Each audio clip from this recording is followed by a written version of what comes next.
Welcome back to my YouTube channel. I hope आप सभी लोग फिट एंड फाइन होंगे। आज की जो हमारी बुक है वो बहुत ही ज्यादा फेमस बुक है, बेस्ट सेलिंग बुक है, जिसका नाम है इकिगाई, जिसके राइटर है हेक्टर गार्सिया एंड फ्रांसिस मिरेलस।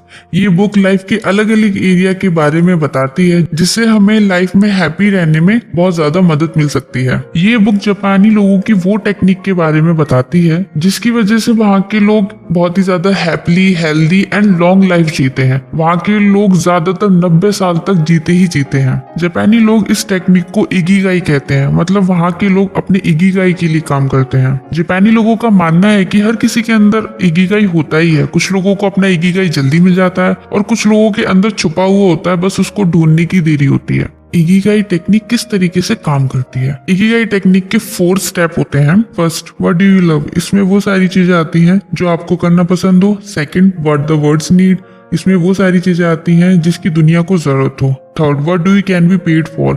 इसमें वो सारी चीजें आती हैं जिसमें दुनिया आपको पैसे देने के लिए रेडी हो। For, what you are good at? इसमें वो सारी चीजें आती हैं जिसमें आप करने में बहुत ज्यादा माहिर हो। अध्याय 1, उम्र बढ़ते हुए भी युवा रहने की कला। आपके अस्तित्व की वजह क्या है? जापानी लोगों का ऐसा मानना है कि हर एक के जीवन का एक इकिगाई होता है। शायद फ्रांस के लोग उसे जीवन का उद्देश्य कहेंगे या और देशों के लोग किसी और नाम से पुकारेंगे।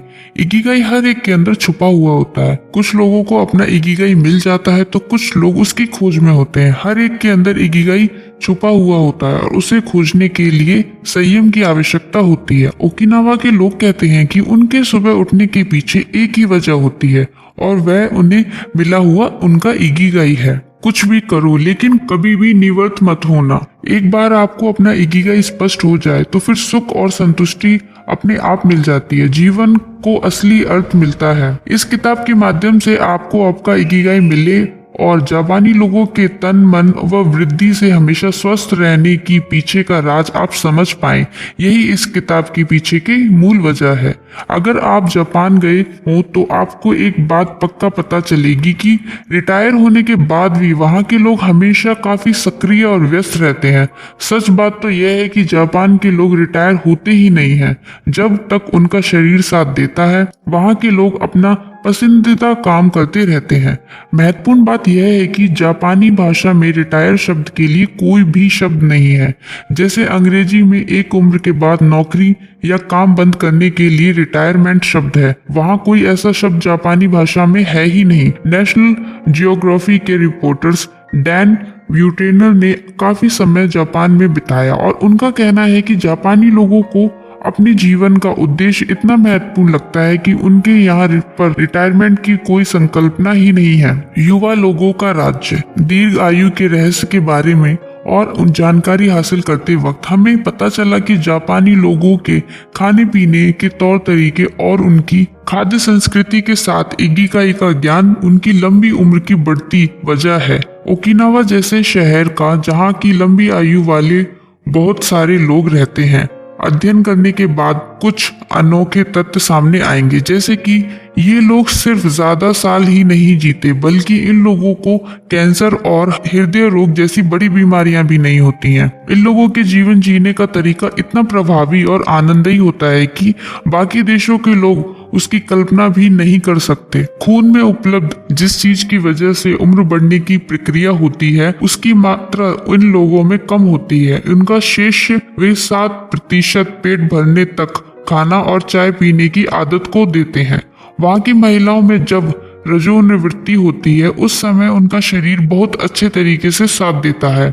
इतना ही नहीं, विश्व के बाकी लोगों की तुलना में इन जगहों की स्त्री पुरुष में लैंगिक संप्रेषण ज्यादा उम्र तक सक्रिय होते हैं। अल्जाइमर जैसी बीमारी की संभावना काफी कम होती है। हालांकि इस किताब में हम लोग इन सभी बातों पर रोशनी नहीं डालने वाले, लेकिन इतना पक्का है कि उनकी लंबी उम्र के पीछे उनका अपने इकिगाई को जानना और उस उद्देश्य पर लक्ष्य केंद्रित करना ही, यह बात अध्ययन से ज्यादा स्पष्ट हो गई। दीर्घ आयु लोगों के 5 टापू। ओकिनावा ब्लू जोन में पहले स्थान पर आता है, जहाँ की महिलाएं दुनिया के अन्य हिस्सों में रहने वाली महिलाओं की तुलना में अधिक समय तक जीवित और स्वस्थ रहती हैं।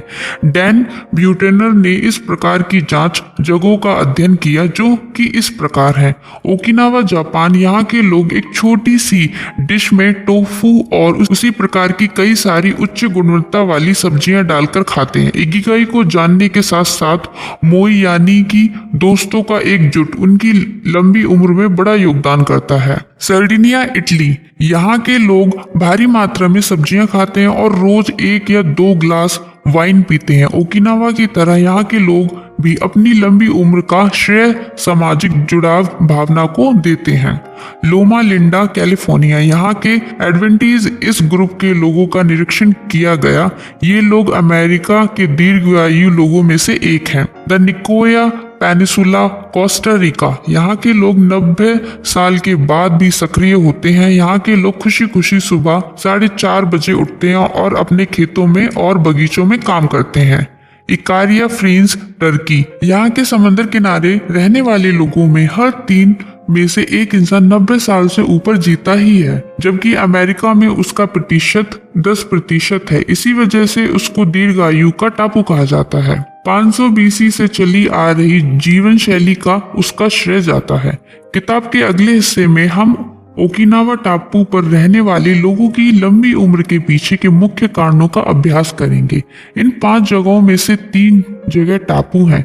इस वजह से वहां पर सामग्री काफी सीमित है। जाहिर सी बात है कि एक दूसरे की मदद के अलावा दूसरा कोई चारा इन लोगों के पास नहीं रहता। कुछ लोगों के लिए तो दूसरों की मदद करना ही इन लोगों का इकिगाई होता है और वही उनके शतायु जीवन का राज है। जिन लोगों ने इसका अध्ययन किया वे इसी नतीजे पर पहुंचे कि दीर्घायु जीवन का राज खाद्य संस्कृति, व्यायाम, इकिगाई को जानना तथा सामाजिक जुड़ाव जैसी बातों में छुपा है। इस समाज के लोग अपने जीवन के समय का प्रबंधन इस प्रकार से करते हैं ताकि कम से कम तनाव आए। इसी के साथ वे मांसाहार भी बहुत कम करते हैं, प्रसंस्कृत पदार्थ का सेवन भी कम करते हैं, मदिरा पान भी कम करते हैं। वे तनावपूर्ण कसरत नहीं करते लेकिन कुछ निश्चित और हल्का व्यायाम जरूर करते हैं। वे अपने खेतों में काम करते हैं, साथ ही पैदल बहुत ज्यादा चलते हैं। गाड़ी से जाने की बजाय वे पैदल जाना ज्यादा पसंद करते हैं। इनमें से लगभग सभी लोग अपने बगीचे में काम करते हैं और हल्का व्यायाम भी करते हैं। 80% का राज। जापान में हमेशा ही इस्तेमाल होने वाली एक कहावत है, हरा हाचुबू। यह पंक्ति खाना खाने से पहले कही जाती है। इसका अर्थ है कि उतना ही खाइए जिसमें आपका पेट 80% भरे। ये काफी पुरानी सीख है जिसमें इतना ना खाने की सलाह दी जाती है कि पेट पूरा भर जाए। यही वजह है कि ओकिनावा के लोग उतना ही खाना खाते हैं जितने में 80% पेट भरे। वे कभी भी पूरा पेट भरने तक खाना नहीं खाते। उसकी वजह से खाना हजम होने में जो ऊर्जा नष्ट होती है उसकी बचत हो जाती है। साथ ही यह बिना वजन बढ़ने वाली ऑक्सीडेशन की प्रक्रिया को भी कम करता है। वैसे तो यह जानने का कोई उपाय नहीं है कि हमारा पेट वाकई 80% भरा है या नहीं, इसलिए जब हमें लगे कि हमारा पेट भरने लगा है तभी खाना बंद कर देना चाहिए। पेट भरने के बाद का ज्यादा खाना, बिना वजह का नाश्ता, मीठी चीजें खाने के बाद सेब का रस आदि चीजें भले ही हमें कुछ पल का आनंद देती हों, लेकिन अगर हम इन चीजों को टाल दें तो हमें लंबे समय तक आनंद मिलेगा। खाना किस प्रकार से परोसा जाता है यह भी महत्वपूर्ण है। जापान में लोग छोटी छोटी थालियों में खाना देते हैं, इसी वजह से वहाँ के लोग कम खाना खाते हैं। जापान के होटलों में खाना एक अनोखी थाली में परोसा जाता है। इसमें 4 छोटी छोटी थालियां और एक उससे थोड़ी बड़ी थाली, ऐसी कुल 5 थालियां होती हैं। जब आप 5 थालियां देखते हैं तो आपको ऐसा लगता है कि आप भरपेट खाना खाने वाले हैं, लेकिन जब आप खाना खत्म करते हैं तो आपको पता चलता है कि आपने कम खाया है और आपको पुनः भूख लगने लगती है। इसलिए कई विदेशी लोग जब जापान जाते हैं तो उनका वजन घट जाता है और वे पतले हो जाते हैं। हाल ही में किए गए एक सर्वे में यह साबित हुआ कि वहां के लोग दिन भर में 180 से 290 कैलोरीज खाते हैं, जबकि विश्व के बाकी लोग 220 से 223 कैलोरीज खाते हैं। अमेरिका में बॉडी मास इंडेक्स 26 से 27 होता है, जबकि ओकिनावा में 18 से 22 होता है। ओकिनावा में रहने वाले लोग उच्च कोटि की खाद्य सामग्री का पालन करते हैं। वे हफ्ते में 3 बार टोफू, शकरकंद और मछली खाते हैं। वे रोज 30 ग्राम सब्जियां खाते हैं। पोषण वाले अध्ययन में हम विस्तार से जानेंगे कि इस 80% में क्या क्या आता है। मोआई, जीवन से जुड़ना। ओकिनावा में लोग अन्य किसी जगह के लोगों की तुलना में ज्यादा दोस्ताना बर्ताव करते हैं। यह उनकी संस्कृति का एक अंग है। मोआई का मतलब होता है एक ही उद्देश्य से इकट्ठे हुए लोगों का जुट। इस समाज के कई लोगों के लिए समाज सेवा करना ही उनका इकिगाई होता है। मोई संकल्पना की शुरुआत काफी साल पहले हुई थी। कठिन परिस्थितियों में कुछ किसान इकट्ठा हुए और उन्होंने उसकी शुरुआत की। इसके तहत जिसके खेत में कम अनाज उगता है उसकी बाकी सभी किसान मदद करते हैं। मोआई के लोग मासिक चंदा तय करते हैं और उसको जमा करते हैं। जब वे मिलते हैं तो खाना, गपशप और गो एंड शोगी, शतरंज जैसा एक खेल या उसके जैसी कई सारी चीजें करते हैं और जमा किए गए हुए पैसों का इस्तेमाल करते हैं। इस प्रकार के खेलों के लिए इस्तेमाल करने के बाद जो पैसे बचते हैं वे समूह के किसी एक सदस्य को दे दिए जाते हैं। इस प्रकार में मोआई में जो सदस्य होते हैं उनकी भावनात्मक और आर्थिक दोनों जरूरतें पूरी होती रहती हैं। अगर मोई के किसी सदस्य को पैसे की जरूरत है तो उससे कुछ पैसे उधार भी दिए जाते हैं। इन सभी बातों का बही खाता रखा जाता है और हर कोई अपनी जिम्मेदारी पहचान कर इस समूह का फायदा लेता है।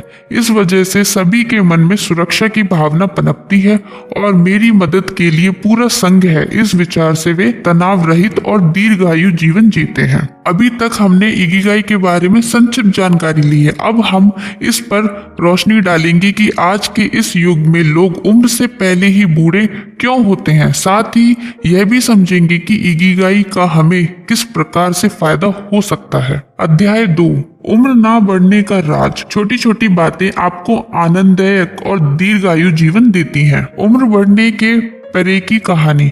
पिछली सदी से हम अपने आयुमान को हर साल 0.3 साल बढ़ा रहे हैं। अब ऐसा सोचिए कि यदि हमारे पास ऐसा तंत्र ज्ञान आ जाए जिसकी मदद से हम अपने आयुमान को हर साल 1 साल से बढ़ा सके तो हम उम्र बढ़ने की गति को पीछे छोड़ देंगे और जीवन सत्र के सिद्धांत के हिसाब में अमर हो जाएंगे। भविष्य के बारे में काफी सकारात्मक रे क्वाइवेल और ओब्रियर द ग्रे इनको लगता है कि आने वाले 10 सालों में हम इस लक्ष्य को पा सकते हैं। हालांकि कुछ शस्त्रज्ञ मानते हैं कि ऐसा हो पाना असंभव है।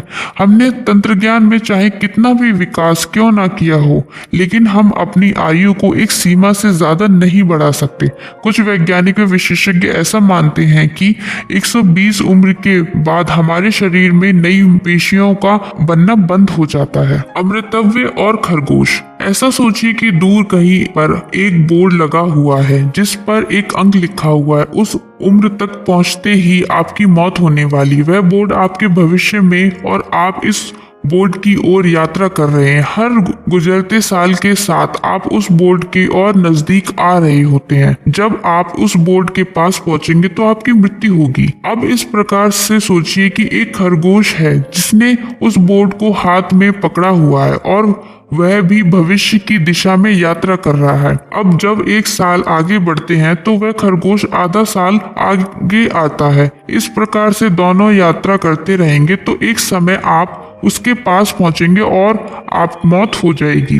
लेकिन यदि खरगोश भी हर साल 1 साल आगे जाने लगा तो क्या होगा?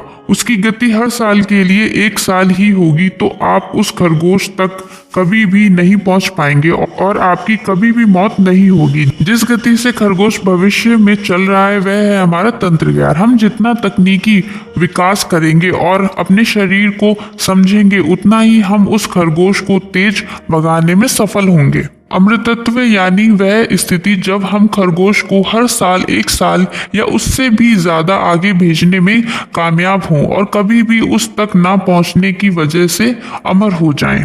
कार्यक्षम मन युवा शरीर, स्वस्थ शरीर में स्वस्थ मन। ये पुरानी कहावत है, वह काफी अर्थपूर्ण और सोचने पर मजबूर करने वाली है। इस कहावत में हमें यह बात समझ में आती है कि शरीर और मन दोनों ही महत्वपूर्ण है। इन दोनों का स्वस्थ एक दूसरे पर निर्भर करता है। इसका अर्थ यही है कि हमेशा जवान रहने के लिए आपके मन का कर्मक्षम और खुला होना ज्यादा आवश्यक है। जोश से भरा हुआ मन हमेशा आपको जवान रखता है और उम्र बढ़ने के आसार कम दिखाई देते हैं। जिस प्रकार से शारीरिक व्यायाम ना करने की वजह से हमारे शरीर और जोश पर बुरा असर आता है, वैसे ही यदि हम मानसिक व्यायाम ना करें तो हमारी क्लियरनॉलेजिक प्रेरणा भी कमजोर होने लगती है और फिर परिस्थितियों व माहौल को प्रतिक्रिया देने की हमारी यंगड़ा कमजोर होने लगती है। इसलिए मानसिक को भी व्यायाम करने की आवश्यकता होती है। मानसिक और मन को व्यायाम की जरूरत होती है, ऐसा बताने वाले न्यूरोलॉजिक शैलो वेस्नाइट कहते हैं। दिमाग को हमेशा उत्तेजित और कार्यक्षम रखने के लिए उसे व्यायाम मिलना ही चाहिए। स्पेनिश टेलीविजन के साथ एक मुलाकात में एडवर्ड्स पुनसेट ने कहा था, किसी के लिए क्या अच्छा है और उसे क्या करना अच्छा लगता है, इसमें हमेशा ही दुविधा होती है। उसकी वजह से ही तनाव का निर्णय होता है। खासकर बुजुर्ग लोगों को हमेशा ही वही करना अच्छा लगता है जो वे आज तक करते आए हैं। असल में गलती उनकी भी नहीं है, दिमाग के काम करने का तरीका ही ऐसा है कि वे नया सोचने की वजह उसी चीज को दोहराना ज्यादा पसंद करते हैं जो वे हमेशा से करता आया है।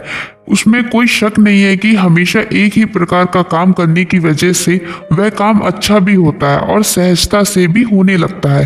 कार्यक्षमता के स्तर पर और रोजमर्रा की जिंदगी में इससे कई सारे फायदे भी हैं। इसलिए लोग अपनी दिनचर्या बदलने के लिए ज्यादा उत्सुक नहीं होते, उनको वही काम करने में मजा आता है। यह श्रृंखला अगर तोड़नी हो तो दिमाग को नई नई जानकारी देना जरूरी होता है। जब दिमाग को नई जानकारी मिलती है तो दिमाग नए कनेक्शन का निर्माण करता है और पुनः जीवित होता है। इसलिए हमेशा नई बातें करना और बदलाव के सामने जाना महत्वपूर्ण होता है। इसलिए भले ही हमें कठिन लगे और तनाव महसूस हो, तब भी हमारा अपने आराम के दायरे से बाहर आना जरूरी होता है। जब दिमाग को नई जानकारियां मिलती हैं तो दिमाग नए कनेक्शन का निर्माण करता है, पुनर्जीवित होता है। इसलिए हमेशा दिमाग को परीक्षण देने से क्या क्या फायदे होते हैं, यह विज्ञान से साबित किया गया है। कॉलेज हैविंगे और श्लोमा वेर्सिनिस ने अपनी पुस्तक challenging the brain for health and wisdom में लिखा है कि मानसिक परीक्षण का फायदा अलग अलग स्तरों पर होता है। वे कहते हैं, जब आप कोई भी काम पहली बार करते हैं तो वह आपको कठिन लगता है, उसे पूरा करने में आपको ज्यादा कष्ट होता है। लेकिन वही काम जब आप दोबारा करते हैं तो पहली बार किया हुआ अभ्यास काम में आता है और वह काम आपको उतना कठिन नहीं लगता। आपको लगता है कि यह काम तो काफी आसान है। असल में काम वैसा ही होता है, लेकिन पहली बार काम करते वक्त मिले हुए अनुभव और परीक्षण का प्रभाव आगे काम आता है। उस वक्त काम करने का जोश और गुणवत्ता भी बढ़ती है। उसका परिणाम यही होता है कि वह काम करते वक्त उस इंसान की स्वयं प्रतिमा भी बढ़ती है। मानसिक व्यायाम का सबसे साधारण उदाहरण है कि दूसरों के साथ कोई खेल खेलने या गपशप करने से भी मन में एक नया जोश आ जाता है। उसे अकेलापन और निराशा भी नष्ट हो जाती है। जब हम 20 की उम्र पार करते हैं तभी से हमारे न्यूरॉन्स व्यवसाय होने लगते हैं और बौद्धिक व्यायाम, जिज्ञासा और सीखने की इच्छा इत्यादि चीजों की वजह से न्यूरॉन्स के व्यासक होने की यह प्रक्रिया धीमी पड़ने लगती है, जिसकी वजह से उम्र बढ़ने की प्रक्रिया भी कम होने लगती है। उसी के साथ इस कार्य में हमें सकारात्मक नजरिया और जोश जैसी कई फायदे मिलते हैं। तनाव दीर्घायु का मारक। कुछ लोग वास्तविक उम्र से ज्यादा बूढ़े दिखते हैं। अध्ययन से यही पता चलता है कि तनाव उसके पीछे की महत्वपूर्ण वजह है।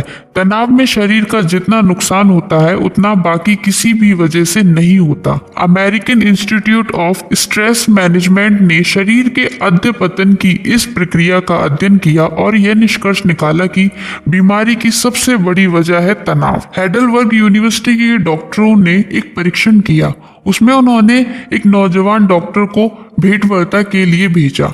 इस भेंटवार्ता को कठिन बनाने के लिए उन्होंने 30 मिनट की कठिन गणित के प्रश्न हल करने के लिए दिए। 30 मिनट के बाद उन्होंने उस डॉक्टर की खून की जांच की तो उन्हें शरीर में काफी बदलाव दिखने को मिले। आश्चर्य की बात यह थी कि बीमारी से लड़ने के लिए शरीर में कुदरती तरीके से जिस प्रकार की रोग प्रतिरक्षा शक्ति निर्मित होती है वह भी तैयार हो गई। लेकिन असली समस्या यह होती है कि यह शक्ति सिर्फ रोग बढ़ने वाली पेशियों पर हमला नहीं करती वरना अच्छी पेशियों पर भी करती है। इस वजह से कम उम्र में लोग बूढ़े हो जाते हैं। कैलिफोर्निया यूनिवर्सिटी ने भी ऐसा ही एक परीक्षण किया।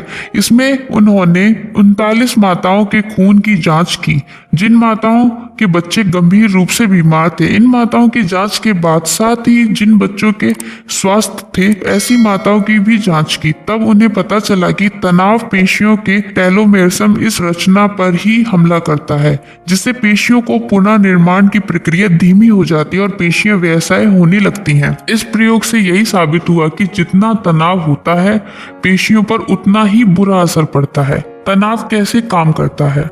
आजकल के लोग बहुत ही तेज गति से जीवन जी रहे हैं, साथ ही स्पर्धा भरे माहौल में रह रहे हैं। ऐसी परिस्थितियों में हमारे शरीर को समस्या के संकेत हमेशा ही मिलते रहते हैं और प्रतिक्रिया के तौर पर शरीर में तनाव निर्मित होता रहता है।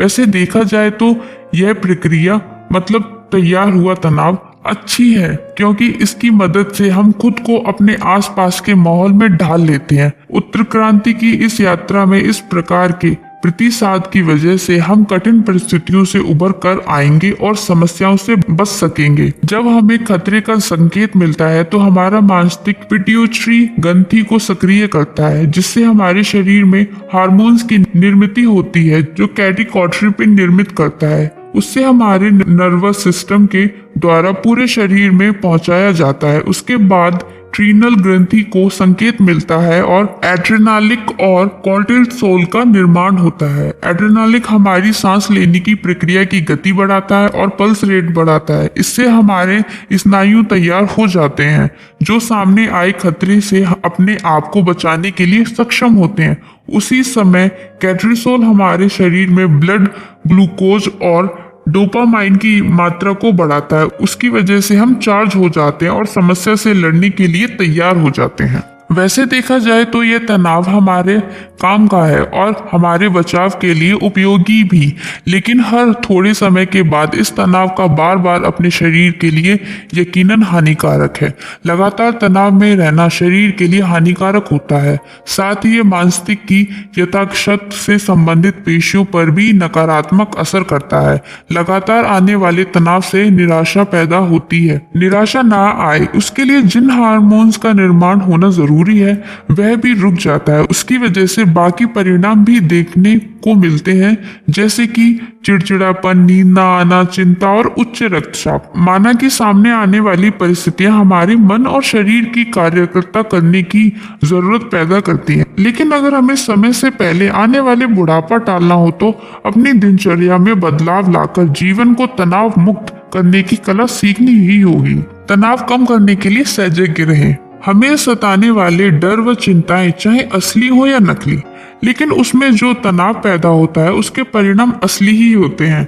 इस तनाव के हमारे मन और शरीर पर भी बुरे परिणाम होते हैं। उससे हमारी हजम करने की शक्ति और त्वचा से लेकर कई सारे अंगों पर बुरा परिणाम होता है। इसलिए समस्या आने से पहले ही हमें उसके उपाय खोजने होंगे। कई सारे लोगों ने उसके लिए माइंडफुल मतलब सहज रहने की सलाह दी है। तनाव युक्त होने के उपयोग में सहज रहने का सबसे ज्यादा महत्व दिशा दिया गया है। हम किन परिस्थितियों में कैसा प्रतिसाद होते हैं इस पर अपना अध्ययन एकाग्र करना सहजता की पहली मर्यादा है।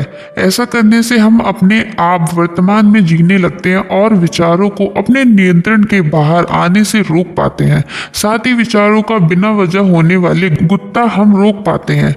बीमारी से त्रस्त और तनावग्रस्त रॉबर्ट एलिस बार को खुद आगे चलकर माइंडफुलनेस के सर्टिफाइड इंस्ट्रक्टर बने और उनका जीवन उसकी मिसाल है। उसके लिए उन्होंने अपनी व्यस्त जीवन शैली को त्याग दिया। वह कहते हैं हमें विचार पर विचार करने की आदत लग चुकी है, जिसकी वजह से हम एक चक्रव्यूह में अटके हुए हैं। हमें उस चक्रव्यूह से बाहर आने की कला सीखनी है। हम ऐसे कई सारे लोगों को जानते हैं जो फोन पर बात करते वक्त या टीवी देखते वक्त नाश्ता करते हैं। अगर हम उनसे पूछे कि आपने अभी जो ऑमलेट खाया है उसमें प्याज था क्या, तो वे जवाब ही नहीं दे पाएंगे। सहजता की अवस्था तक पहुंचने का एक मार्ग है ध्यान, यानी मेडिटेशन। ध्यान की मदद से हम इस विश्व से हमारी ओर आने वाली जानकारी को छानकर अपने मन में भेज सकते हैं। सांस से संबंधित व्यायाम और बॉडी स्कैन के माध्यम से भी हम इस लक्ष्य को हासिल कर सकते हैं। माइंडफुलनेस यानी सहजता को हम परीक्षण के माध्यम से हासिल कर सकते हैं। अगर इसी चीज को हम हमेशा और ध्यान एकाग्र कर पाते हैं तो हम अपने तनाव पर यकीनन काबू पा सकते हैं। थोड़ा सा तनाव अच्छा होता है। अब देखते हैं कि थोड़ा सा तनाव कैसे अच्छा होता है। ज्यादा समय रहने वाला और ज्यादा मात्रा का तनाव भले ही लंबी आयु और शारीरिक तथा मानसिक स्वास्थ्य के लिए घातक हो, लेकिन कम मात्रा का तनाव हमारे लिए फायदेमंद भी होता है। डॉक्टर हार्वर्ड एंस प्रीमेंशल यूनिवर्सिटी ऑफ कैलिफोर्निया में मनोवैज्ञानिक के प्रोफेसर हैं। उन्होंने 20 साल तनाव पर काम किया है और यह जानने की कोशिश की है कि उसका मानवीय जीवन पर क्या असर होता है। वे इस निष्कर्ष पर पहुंचते हैं जो लोग कुछ हद तक तनाव में रहते हैं वे सामने आई समस्या से लड़ने के लिए तन मन से ताकत लगाते हैं। ये लोग ज्यादा आरामदायी और सुस्त जीवन जीने वाले लोगों से ज्यादा स्वस्थ रहते हैं और ज्यादा जीते हैं। इससे यह साबित हुआ कि नियंत्रित मात्रा के तनाव में रहने वाले लोगों पर तनाव का सकारात्मक परिणाम होता है। वे लोग ज्यादा आनंदित जीवन जीते हैं, अच्छी आदतें बनाते हैं तथा धूम्रपान व मद्यपान जैसी आदतों से दूर रहते हैं। इस किताब में हम 100 साल से ज्यादा यानी करीबन 110 साल से ज्यादा साल जिए हुए लोगों से मिलने वाले हैं। उनसे मिलकर आपको यकीन होगा कि ये लोग काफी अच्छा जीवन जी पाए और खास बात तो यह है कि वे आखिरी समय तक काम करते रहे। बैठे रहना उम्र बढ़ाने की वजह बन सकती है। पश्चिमी देशों में एक जगह पर बैठकर काम करने की संस्कृति बढ़ती जा रही है। उससे उच्च रक्तचाप और मोटापा जैसी बीमारियों को आमंत्रित किया जाता है। साथ ही उनकी उम्र पर भी उसका असर होता है। काम की जगह पर या घर में एक ही जगह पर ज्यादा समय बैठकर काम करने से मांसपेशियां कमजोर हो जाती हैं। उसे सांस लेने की प्रक्रिया भी धीमी होने लगती है। एक ही जगह पर बैठे रहने से हाइपरटेंशन, बदहजमी, हृदय रोग तथा हड्डियों का कमजोर होना जैसी तकलीफें शुरू हो जाती हैं। हाल ही में किए गए एक सर्वे के अनुसार एक ही जगह पर बैठकर काम करने से प्रतिरक्षा शक्ति पर भी गलत असर पड़ता है और पूरे शरीर संस्था का काम बिगड़ जाता है। यह समस्या सिर्फ कंपनी या ऑफिस में काम करने वाले लोगों की नहीं है, बल्कि हर उम्र के लोगों की है। जिनमें बच्चों को एक ही जगह पर बैठने की आदत होती है, उन बच्चों में काफी कम उम्र में मोटापा जैसी बीमारियां देखने को मिलती हैं। यही मोटापा आगे चलकर बाकी बीमारियों को आमंत्रित करता है। इसलिए बचपन से ही सक्रिय जीवन शैली की आदत डालना काफी जरूरी होता है। एक जगह पर बैठे ना रहना उतना भी मुश्किल नहीं है। थोड़ी सी हलचल और रोजमर्रा की जिंदगी में किया हुआ थोड़ा सा बदलाव इस समस्या को जड़ से निकाल सकता है। अंदर से और बाहर से भी कार्यक्षम रहने के लिए कुछ छोटे मोटे बदलाव करने होंगे। उसके लिए हमें कुछ बातों को अपने जीवन के साथ जोड़ना होगा। आइए देखते हैं वो बातें क्या हैं। ऑफिस जाते समय पैदल जाएं। अगर यह संभव नहीं है तो हर रोज कम से कम 20 मिनट पैदल चलें। लिफ्ट की बजाय सीढ़ियों का इस्तेमाल करें। इससे आपकी मांसपेशियां मजबूत हो जाएंगी, सांस लेने की क्षमता भी अच्छी हो जाएगी। सामाजिक कार्यों में सम्मिलित हों। उसका सबसे बड़ा फायदा यही है, जो समय टीवी के सामने बैठकर व्यर्थ होता जाता है उस समय में शरीर को हलचल करने का मौका मिलता है। जंक फूड की बजाय फल खाना शुरू करें। इससे बार बार खाना नहीं पड़ेगा और शरीर को ज्यादा अच्छा खाना मिलेगा। सही मात्रा में नींद लें। 7 से 9 घंटे की नींद हमारे लिए सही है, लेकिन उससे ज्यादा मात्रा में नींद हमें सुस्त बना देती है। छोटे बच्चे या फिर जानवरों के साथ खेलने या किसी संघ के सदस्य बने। उससे शरीर तो तंदुरुस्त होता ही है, साथ ही मन को भी नई ऊर्जा मिलती है। साथ ही स्वयं प्रतिभा भी ऊंची होती है। अपने रोज के कामों को सहजता से देखें, शरीर को हानि पहुंचाने वाली आदतों को पहचानें और उसकी जगह नई आदतें डालें। यदि हम अपने रोज के जीवन में ये छोटे छोटे बदलाव करते हैं तो इससे हमारा मन और शरीर दोनों तरोताजा होते हैं और इसी में लंबी उम्र के बीज बोए जाते हैं। स्वस्थ रहने का राज। माना कि बाहरी और भीतरी उम्र बढ़ती है, माना कि हम शरीर और मन दोनों सत्तों पर बड़े हो रहे हैं, लेकिन लोगों की उम्र पहचानने का सबसे आसान तरीका है उनकी त्वचा। हमारे शरीर के अंदर जो जो बदलाव होते हैं वे त्वचा पर स्पष्ट दिखते हैं। ऐसा कह सकते हैं कि हमारी त्वचा हमारे भीतर के सिस्टम का आईना होती है। जो लोग मॉडलिंग करते हैं वे बताते हैं कि किसी भी फैशन शो के एक दिन पहले वे रात को 9 से 10 घंटे की नींद लेते हैं। इससे उनकी त्वचा को एक अनोखी आभा मिलती है और उनकी त्वचा ज्यादा स्वस्थ व झुर्री रहित दिखने लगती है। विज्ञान ने यह साबित किया है कि युवा रहने के लिए सबसे प्रभावी साधन है नींद। जब हम नींद में होते हैं तो हमारे शरीर में मेलाटोनिन हार्मोन्स तैयार होते हैं जिसमें हम युवा दिखने लगते हैं। प्रभावशाली एंटीऑक्सीडेंट से भरा हुआ मेलाटोनिन हमें ज्यादा साल जीने में तो मदद करता ही है, साथ ही इससे और भी कई सारे फायदे होते हैं, जैसे कि इससे बीमारियों से लड़ने की शक्ति मिलती है, कैंसर से लड़ने के लिए जरूरी घटकों की निमृति होती है, कुदरती रहित इंसुलिन की निमृति होती है, अल्जाइमर जैसी बीमारियों की आशंका कम होती है, हृदय रोग प्रतिबंधक घटकों की निमृति होती है। इन वजह से मेलाटोनिन आपको हमेशा युवा रहने में मदद करता है। आपको हमेशा यह ध्यान रखना चाहिए कि 30 साल की उम्र के बाद मेलाटोनिन की निमृति अपने आप कम हो जाती है, पर आगे दिए गए उपायों से आप उसको बढ़ा सकते हैं। संतुलित भोजन और उसमें भी कैल्शियम का ज्यादा मात्रा में सेवन करना, उसका ख्याल रखना कि रोज आपके शरीर में सही मात्रा में सूर्य प्रकाश मिले, सही मात्रा में नींद लेना, गहरी नींद पर प्रभाव डालने वाले तनाव, मद्य, तंबाकू और कैफीन जैसी चीजों को टालना।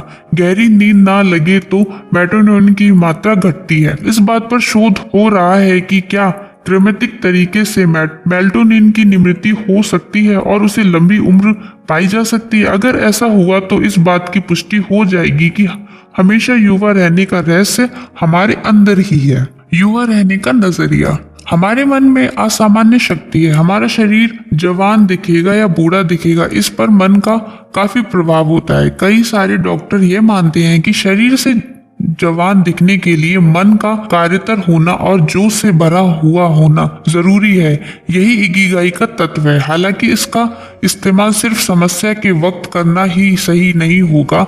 हमेशा जोशपूर्ण और कार्यक्षम रहने की कला हमें सिखानी है। योशिवा यूनिवर्सिटी में किए गए एक सर्वेक्षण में 2 सामान्य रहस्य पाए गए। एक तो यह कि इन लोगों के अंदर असामान्य सकारात्मक नजरिया होता है और दूसरी बात तो यह कि वे भोजनात्मक दृष्टि से भी सक्षम होते हैं। और उसे दूसरी भाषा में बताए तो जो लोग समस्या और जीवन को सकारात्मक नजरिए में देखते हैं और अपनी भावनाओं को दिशा देना जानते हैं, वे लोग लंबी आयु की यात्रा में सही दिशा में हैं। शोषक नजरिया। समस्या में होते हुए भी चेहरे की हंसी ना खोने वाले इंसान हमेशा युवा दिखता है। इस प्रकार की संयमित जीवन शैली से चिंताएं दूर होती हैं और तनाव का स्तर कम होने में मदद मिलती है। 100 साल और उससे भी ज्यादा उम्र पाए हुए लोगों में कुछ सामान्य चीज देखने को मिलती है। इन लोगों के जीवन में समस्या आई हुई होती है, लेकिन उन्होंने समस्या की ओर देखने का सकारात्मक नजरिया विकसित किया होता है। वे समस्या का सामना करते हैं और बिना हारे समस्या के ऊपर जीत पाते हैं। 2014 में विश्व के सबसे उम्र राज इंसान के तौर पर जाने गए 111 वर्षीय एलेक्जेंडर इमीज ऐसा मानते हैं कि बेशक अच्छे जीन्स मिलना लंबी आयु का एक कारण है, लेकिन यही एक मात्र वजह नहीं है। Guinness book of world records में नाम दर्ज होने के बाद जो मुलाकात, उसमें उन्होंने बताया कि आप कैसा जीवन जीते हैं, यह बात भी लंबी उम्र के लिए महत्वपूर्ण होती है। दीर्घायु काव्य। जब हम औगी में थे तो करीबन 100 साल आयु की एक महिला ने एक कविता सुनाई। यह कविता उन्होंने उनकी भाषा और जापानी भाषा में गाकर सुनाई। उसका हिंदी तर्जुमा कुछ इस प्रकार है। स्वस्थ और दीर्घ आयु जीवन के लिए सभी पदार्थ थोड़े थोड़े और खुशी से खाएं। जल्दी सोएं, जल्दी उठें और तुरंत चलने लगे। हम हर दिन बड़ी शक्ति के साथ जीते हैं और अपनी यात्रा का आनंद लेते हैं। स्वास्थ्य और दीर्घायु जीवन के लिए हम सभी दोस्तों से अपनेपन का बर्ताव करते हैं। गर्मी हो, बारिश हो या सर्दी हो, हम मानते हैं सारी ऋतुएं। आपकी उंगलियां कितनी उम्र की हैं उसकी चिंता ना करें। अपने मस्तिष्क और हाथों की मदद से काम करते रहें। हमेशा काम में मशगूल रहें और काम करते रहें। 100 साल आपकी ओर चलते हुए आएंगे। अब हम अपनी उंगलियों का इस्तेमाल करके अगले पन्नों की ओर जाने के लिए तैयार हैं, जिस पर हम दीर्घायु जीवन और जीवन के उद्देश्य के बीच जो गहरा रिश्ता है ना, उसको समझने वाले हैं। अध्याय 3, लोगोथेरेपी से इकिगाई तक। अपने जीवन का उद्देश्य जानकर लंबी आयु तक जीने की कला। लोगोथेरेपी यानी क्या है? विक्टर फ्रैकेलर के एक सहयोगी ने साइकोएनालिसिस के बारे में अपनी राय कुछ इस प्रकार से बयान की।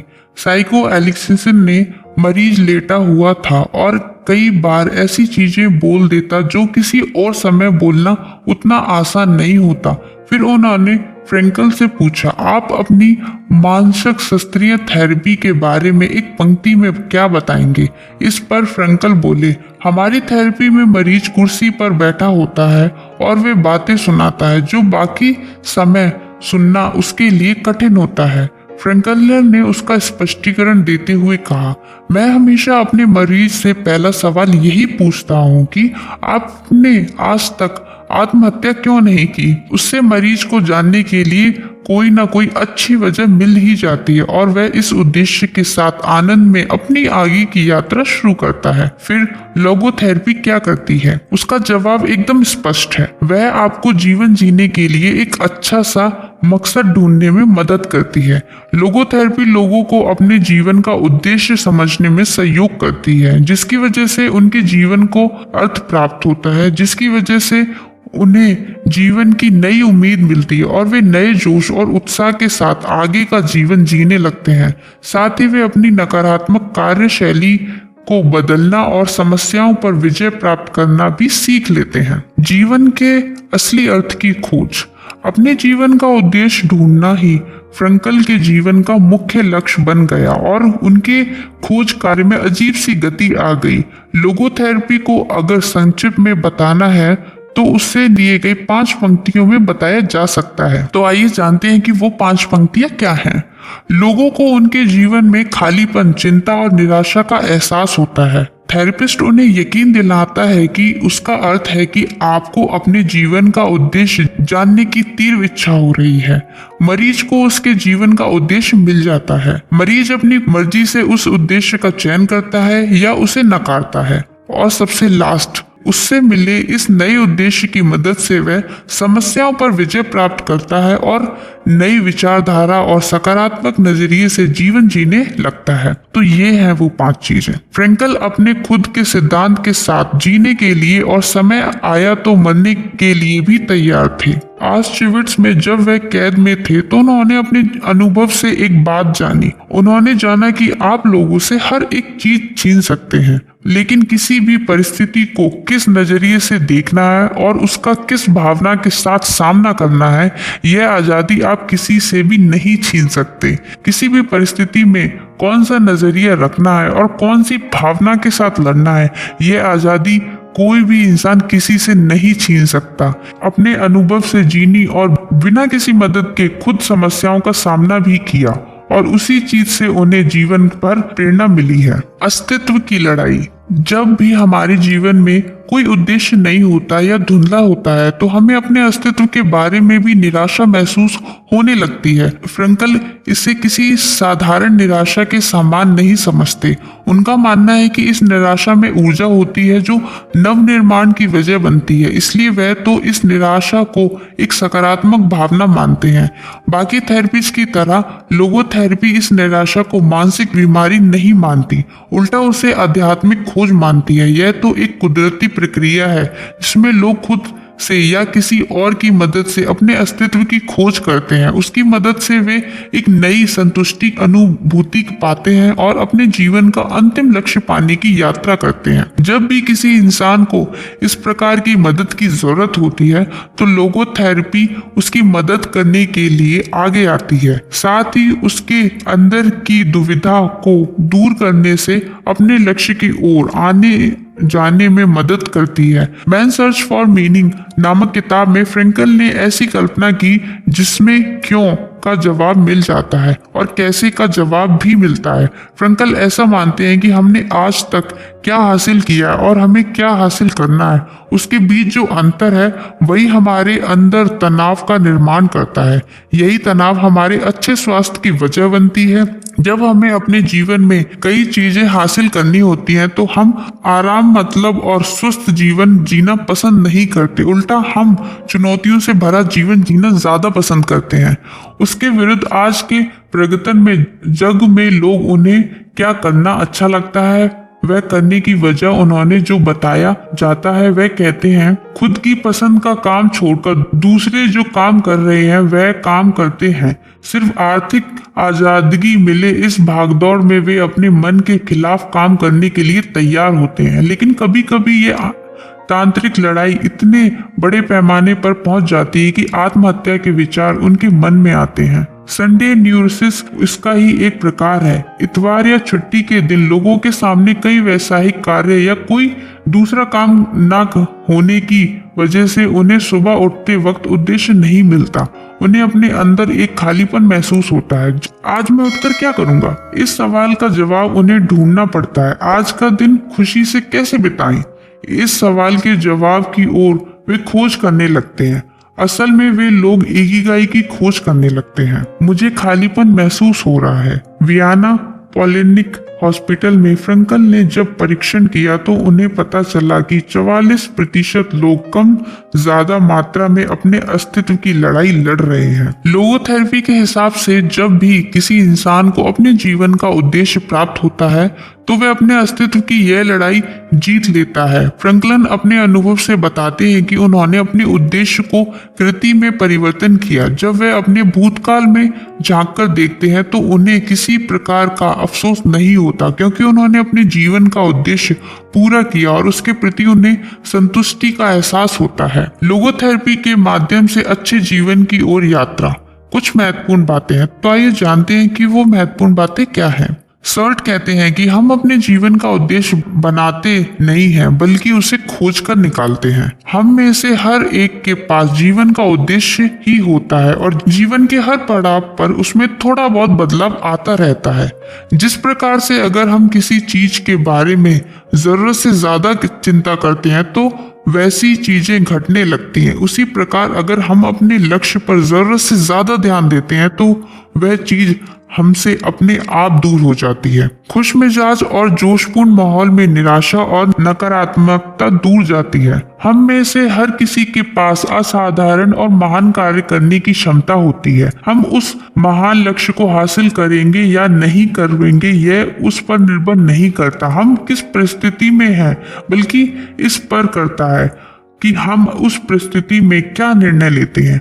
अगले कुछ पन्नों में हम फ्रेंकल के किए गए कुछ परीक्षणों की जानकारी लेने वाले हैं, जिसकी मदद से हमें यह पता चलेगा कि जीवन के उद्देश्य से हमारे जीवन पर कैसा असर होता है। Case study first. Victor Frankl German concentration camp में जो कैदी थे उनका अध्ययन करने के बाद मनोवैज्ञानिक को यह पता चला कि जिन कैदियों को वहां से बाहर जाने के बाद बाहर के जगत में कुछ करना था उन लोगों के जिंदा बाहर आने की उम्मीद ज्यादा थी। फ्रेंकल के बारे में यह भी बात सही साबित हुई। वहां से बाहर आने के बाद उन्होंने जब लोगोथेरेपी की कार्यशाला शुरू की तो उन्हें पता चला कि वह खुद वहां उसका पहला उदाहरण है। फ्रेंकल को एक लक्ष्य हासिल करना था जिसकी वजह से वे उन शिवारों में अपने आप को संभाल पाए। वहां से बाहर आकर वह जब ऑस्विट्जर में आए तो उनके पास सभी बातें लिखित में थीं और उन्हें उन बातों को प्रकाशित करना था। जब उनका सभी लेखन जब्त कर लिया गया तब भी वे सभी बातें फिर से लिखने के लिए तैयार थे। शायद यही वजह थी कि कैंप में हो रहे जुल्म वह सहजता से झेल पाए। इतना ही नहीं, टाइफाइड जैसी खतरनाक बीमारी से भी वह अपने आप को बचा पाए और उनके जीवन का अर्थ प्राप्त हुआ। वह हर हाल में अपना अध्ययन जारी रखते थे और उससे संबंधित जो भी बातें उन्होंने लिखी होती थी उन्हें वह छोटे छोटे कागज के टुकड़ों पर लिखकर रखते थे। केस स्टडी 2, अमेरिकन राजनीतिज्ञ। उत्तरी अमेरिका में एक राजनीति फ्रैंकल से सलाह लेने के लिए आए थे। अमेरिका में वे पहले से ही मनोचिकित्सक की सलाह ले रहे थे। फ्रैंकल ने उनसे एक मूलभूत सवाल पूछा, आपको ऐसा क्यों लग रहा है कि मनोचिकित्साओं की राय लेनी चाहिए? तब उन्होंने बताया, हमारे नियम और परराष्ट्रीय नीति मुझे मंजूर नहीं है, लेकिन सरकार का सदस्य होने के कारण मुझे इन नीतियों का पालन करना पड़ता है। वे जिस भी मनोचिकित्सक के पास जाते हैं वे यही कहता है कि उनका अपने पिताजी के साथ जो भी मन मुटाव है उसे दूर करे और वैचारिक विभिन्नता होते हुए भी ऐसा बर्ताव करे जैसे दोनों एक ही विचारधारा के हैं। सभी ने उनको यही राय दी, लेकिन कई साल कोशिश करने के बाद भी वे उस राय को अमल में नहीं ला पा सके। फ्रैंकलिन ने उन्हें बताया कि उनकी परेशानी राजनीतिक मतभेदों की वजह से नहीं बल्कि उनकी मर्जी के खिलाफ इस क्षेत्र में काम करना पड़ रहा है, इस बात से उन्हें परेशानी है। कुछ सालों बाद फ्रैंकल को एक नेता से पता चला कि वह राजनीतिज्ञ अब किसी दूर क्षेत्र में काम कर रहे हैं और उनकी सभी परेशानियां दूर हो गई हैं। वह किसी भी इलाज के बिना अपना जीवन खुशी से जी रहे हैं। फ्रैंकल की राय में उस राजनेता को मानसोपचार की जरूरत नहीं थी। असल में उन्हें मानसिक रूप से बीमार समझने की भी जरूरत नहीं थी। वह तो अपने जीवन के उद्देश्य की तलाश में था। जब उनको उनके जीवन का असली मकसद मिला तो अपने आप ही वह ज्यादा आनंदमय और संतुष्ट जीवन जीने लगे। केस स्टडी 3, आत्महत्या की कोशिश करने वाली माँ। एक माँ जिसका 11 साल का लड़का दुनिया छोड़कर चला गया था, फ्रैंकल के क्लिनिक में अपना इलाज करवाने के लिए आई। उसका दूसरा लड़का जन्म से लकवाग्रस्त था और उसने उस बेटे के साथ अपने आप को भी खत्म करने की कोशिश की थी। अपने बच्ची की तकलीफ दूर करने के लिए और अपने आप को खत्म करने के लिए उन्होंने आत्महत्या करने की कोशिश की थी। लेकिन उस लड़के को ऐसा लग रहा था कि उसके जीवन का कोई उद्देश्य है और वह जिंदा रहना चाहता था। लेकिन अगर उसकी माँ ने उसको मार डाला तो उसका उद्देश्य पूरा नहीं हो पाएगा। उस महिला ने अपनी यह समस्या चर्चा सत्र में सभी के सामने रखी। उसकी मदद करने के लिए फ्रैंकल ने एक दूसरी महिला को स्टेज पर बुलाया और उससे ऐसी कल्पना करने के लिए कहा कि वह बूढ़ी हो चुकी है और जीवन की आखिरी सांसें गिन रही है। उसके पास बहुत सारा पैसा है लेकिन उसका कोई बच्चा नहीं है। उसको ऐसा लग रहा है कि सब कुछ होने के बाद भी जीवन व्यर्थ हो गया है। जब यही प्रयोग आत्महत्या की कोशिश करने वाली महिला को करने के लिए कहा गया तो उसे लगा कि और कुछ हो ना हो, लेकिन मेरे पास मेरा बेटा है और यही बहुत बड़ी बात। बेटा होने की वजह से मैं बाकी कई सारे लोगों से ज्यादा भाग्यशाली हूँ। मुझे अपने लवग्रस्त बेटे को अच्छा जीवन देने का मौका मिला है और मैं अपने जीवन को भी खुशहाल बना सकती हूँ। इस मौके की वजह से मैं अपने जीवन का पुण्यत्य दे सकती हूँ। मेरे पास जो मौका है मैं उसे सही सिद्ध कर सकती हूँ। इस प्रकार सिर्फ एक कल्पना की मदद से अपने जीवन के बारे में सोचकर देखने से उसे जीवन का मकसद पता चला और एक ऐसा लक्ष्य भी मिला जिस बारे में वह अभी तक सहज नहीं थी। केस स्टडी 4, दुख से पीड़ित डॉक्टर। एक बार एक वयस्क डॉक्टर फ्रैंकल से थेरेपी लेने के लिए आए। 2 साल पहले ही उनकी प्यारी पत्नी का देहांत हो गया था, जिस वजह से वे काफी दुखी थे। इस निराशा से बाहर आने के लिए कई इलाज तलाशने वे आए थे। उन्हें कोई भी सलाह देने और यह जानने से पहले कि उनके साथ क्या हुआ और क्या नहीं, फ्रैंकल ने उनसे पूछा, मान लो तुम्हारी पत्नी की जगह तुम्हारी मृत्यु हुई होती तो क्या होता? डॉक्टर ने कहा, मेरी पत्नी तो काफी सीधी थी, उसकी काफी यातनाएं झेलनी पड़ी, काफी पीड़ाएं सहन करनी पड़ी। यह सुनकर फ्रैंकल ने कहा, देखा डॉक्टर, आप कितने महान हो। आपने अपनी पत्नी को इन सभी तकलीफों से बचाया। आप खुद दुख भुगत रहे हो लेकिन आप इतना प्यार करते हो कि उन्हें इन सभी चीजों से मुक्त किया। यह सुनकर वह डॉक्टर बिना कुछ बोले कुछ पल फ्रैंकल का हाथ अपने हाथ के लिए रोके और चले गए, लेकिन उनकी आंखें बहुत कुछ बोल रही थी। उनको अपने जीवन का नया उद्देश्य मिला था। मैंने अपनी पत्नी को कई सारी यातनाएं और दुखों से बचा लिया। इस विचार से अब वह बड़े आनंद के साथ आगे का जीवन जीने लगे। Morita therapy. इस दशक में लोगोथेरेपी का इलाज हुई। इसी दशक में कुछ साल पहले जापान में शोमा मोरिता ने भी जीवन उद्देश्य के आधार पर एक थेरेपी की निर्मित की थी। उसका उपयोग न्यूरोसिस, ओसीडी और ऑपरेशन या इलाज के बाद आने वाली निराशा से लड़ने के लिए होता था। एक मनोचिकित्सक होने के साथ साथ शोमा मोरिता जैन बुद्धिस्टर भी थी। उनके इलाज करने के तरीके ने जापान पर एक अनोखी आत्मदिक छाप छोड़ी। ज्यादातर पश्चिमी मनोपचारकों में इंसान की भावनाओं पर काम किया करता है। उन्हें अपनी भावनाओं पर काम करने की और उन्हें काबू में रखने की सलाह दी जाती है। ऐसा माना जाता है हम जिस प्रकार की भावना अपने मन में रखते हैं उसी प्रकार से सोचते हैं और उसी प्रकार की सोच रखते हैं। वही चीजें हमारी प्रक्रिया में भी व्यस्त होती हैं। उसके विपरीत मोरिता थेरेपी में भावनाओं को जानकर उनको स्वीकार करने की सलाह दी जाती है, क्योंकि वह ऐसा मानते हैं कि भावनाएं हमारी प्रक्रिया को दिशा देती हैं। अभी हमारी जो भावनाएं हैं उन्हें स्वीकार करने के साथ साथ नई भावनाओं को निर्माण करने की कला भी दिखाई जाती है। मोरिता के हिसाब से यह कला अनुभव और कोशिशों से हासिल की जाती है। मोरिता थेरेपी में किसी भी परिणाम को नजरअंदाज करने की सलाह नहीं दी जाती, उल्टा उसमें हमारी इच्छाएं, आकांक्षाएं, डरों, निराशाओं व चिंताओं आदि सभी भावनाओं को स्वीकार करने की सलाह दी जाती है। Morita therapy and the true nature of and society best डिमॉन्स्टर नामक किताब में मोरिता लिखते हैं कि आपको भावनाओं के बारे में समृद्ध होना चाहिए। मोरिता अपनी यह संकल्पना एक कथा के माध्यम से लोगों के सामने रखते हैं। वे कहते हैं कि समझो किसी गधे को एक खंबे से बांधकर रखा जाए। वह अपने आप को छुड़ाने की नाकाम कोशिश करता रहता है। इस कोशिश में वह खंबे के ही गोल गोल चक्कर लगाता है, लेकिन उसे लगता है कि उसने बड़ी लंबी यात्रा की है। वह जितनी कोशिश करता है उतना ही उसका उस खंबे से नाता और गहरा होता जाता है। इंसान के साथ भी ऐसा ही होता है। वह जितना अपने ऑक्सिस विचारों से दूर भागने की कोशिश करता है उतना वह उन विचारों से और जुड़ता जाता है। मोरिता इलाज पद्धति का सार: अपनी भावनाओं को स्वीकार करें। जब आपको किसी काम के ओबसेसिव विचार आ रहे हो, यानी वे विचार आप पर हावी हो जाएं, उन्हें रोकने की कोशिश ना करें या उनसे भागने की भी कोशिश ना करें। अगर आप ऐसा करेंगे तो वे विचार और भी गहरे होते जाएंगे। इंसानी भावनाओं के बारे में बताते हुए जैन मास्टर कहते हैं कि अगर आप समुद्र की एक लहर को दूसरी लहर से तोड़ने जाओगे तो समुद्र की गहराई में कहीं खो जाओगे। हम कोई भी भावना निर्मित नहीं कर सकते, वह तो अपने आप निर्मित होती है। हमें तो सिर्फ उसको स्वीकार करना होता है, उसका स्वागत करना होता है। भावनाएं मौसम की तरह होती हैं, हम उनका अंदाजा नहीं लगा सकते, बस उनको बदलते देख सकते हैं। इस बारे में बताते हुए वह वियतनामी साधु थिच हैंड इन की एक पंक्ति याद दिलाते हैं। इस पंक्ति में थिट हैंड इन अपने अकेलेपन से बात करते हुए कहते हैं, आज तुम कैसे हो?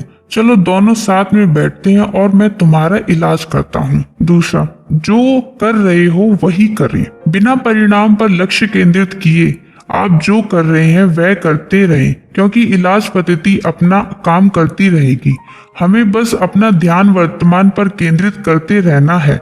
अगर परिस्थिति को स्वीकार करने से तकलीफ हो रही है तो उस तकलीफ पर ध्यान केंद्रित करें। उसके लिए किसी भी प्रकार की काल्पनिक या बौद्धिक बहाने ना तलाशें। इलाजकर्ताओं का काम उतना ही होता है, मरीज को परिस्थिति का सामना करने के लिए तैयार करें। मोरिता इलाज में भी कभी भी लोगों को वजह ढूंढने के लिए, स्पष्टीकरण देने के लिए कहा जाता है। उल्टा उन्हें उनकी प्रक्रियाओं से और अनुभव से सीखने की छूट दी जाती है।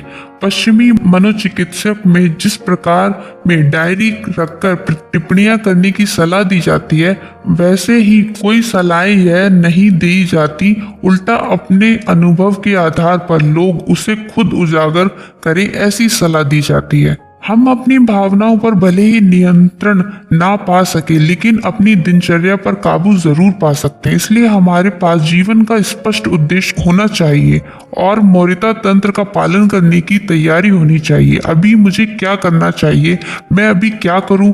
ऐसे सवालों का जवाब हमें अपने अंदर ही मिलते हैं। बस उन्हें खोजने और अपने आनंद की इकिगाई को ढूंढने की तैयारी करनी चाहिए। मोरिता थेरेपी के 4 पड़ाव। तो चलिए जानते हैं कि वो 4 पड़ाव क्या हैं।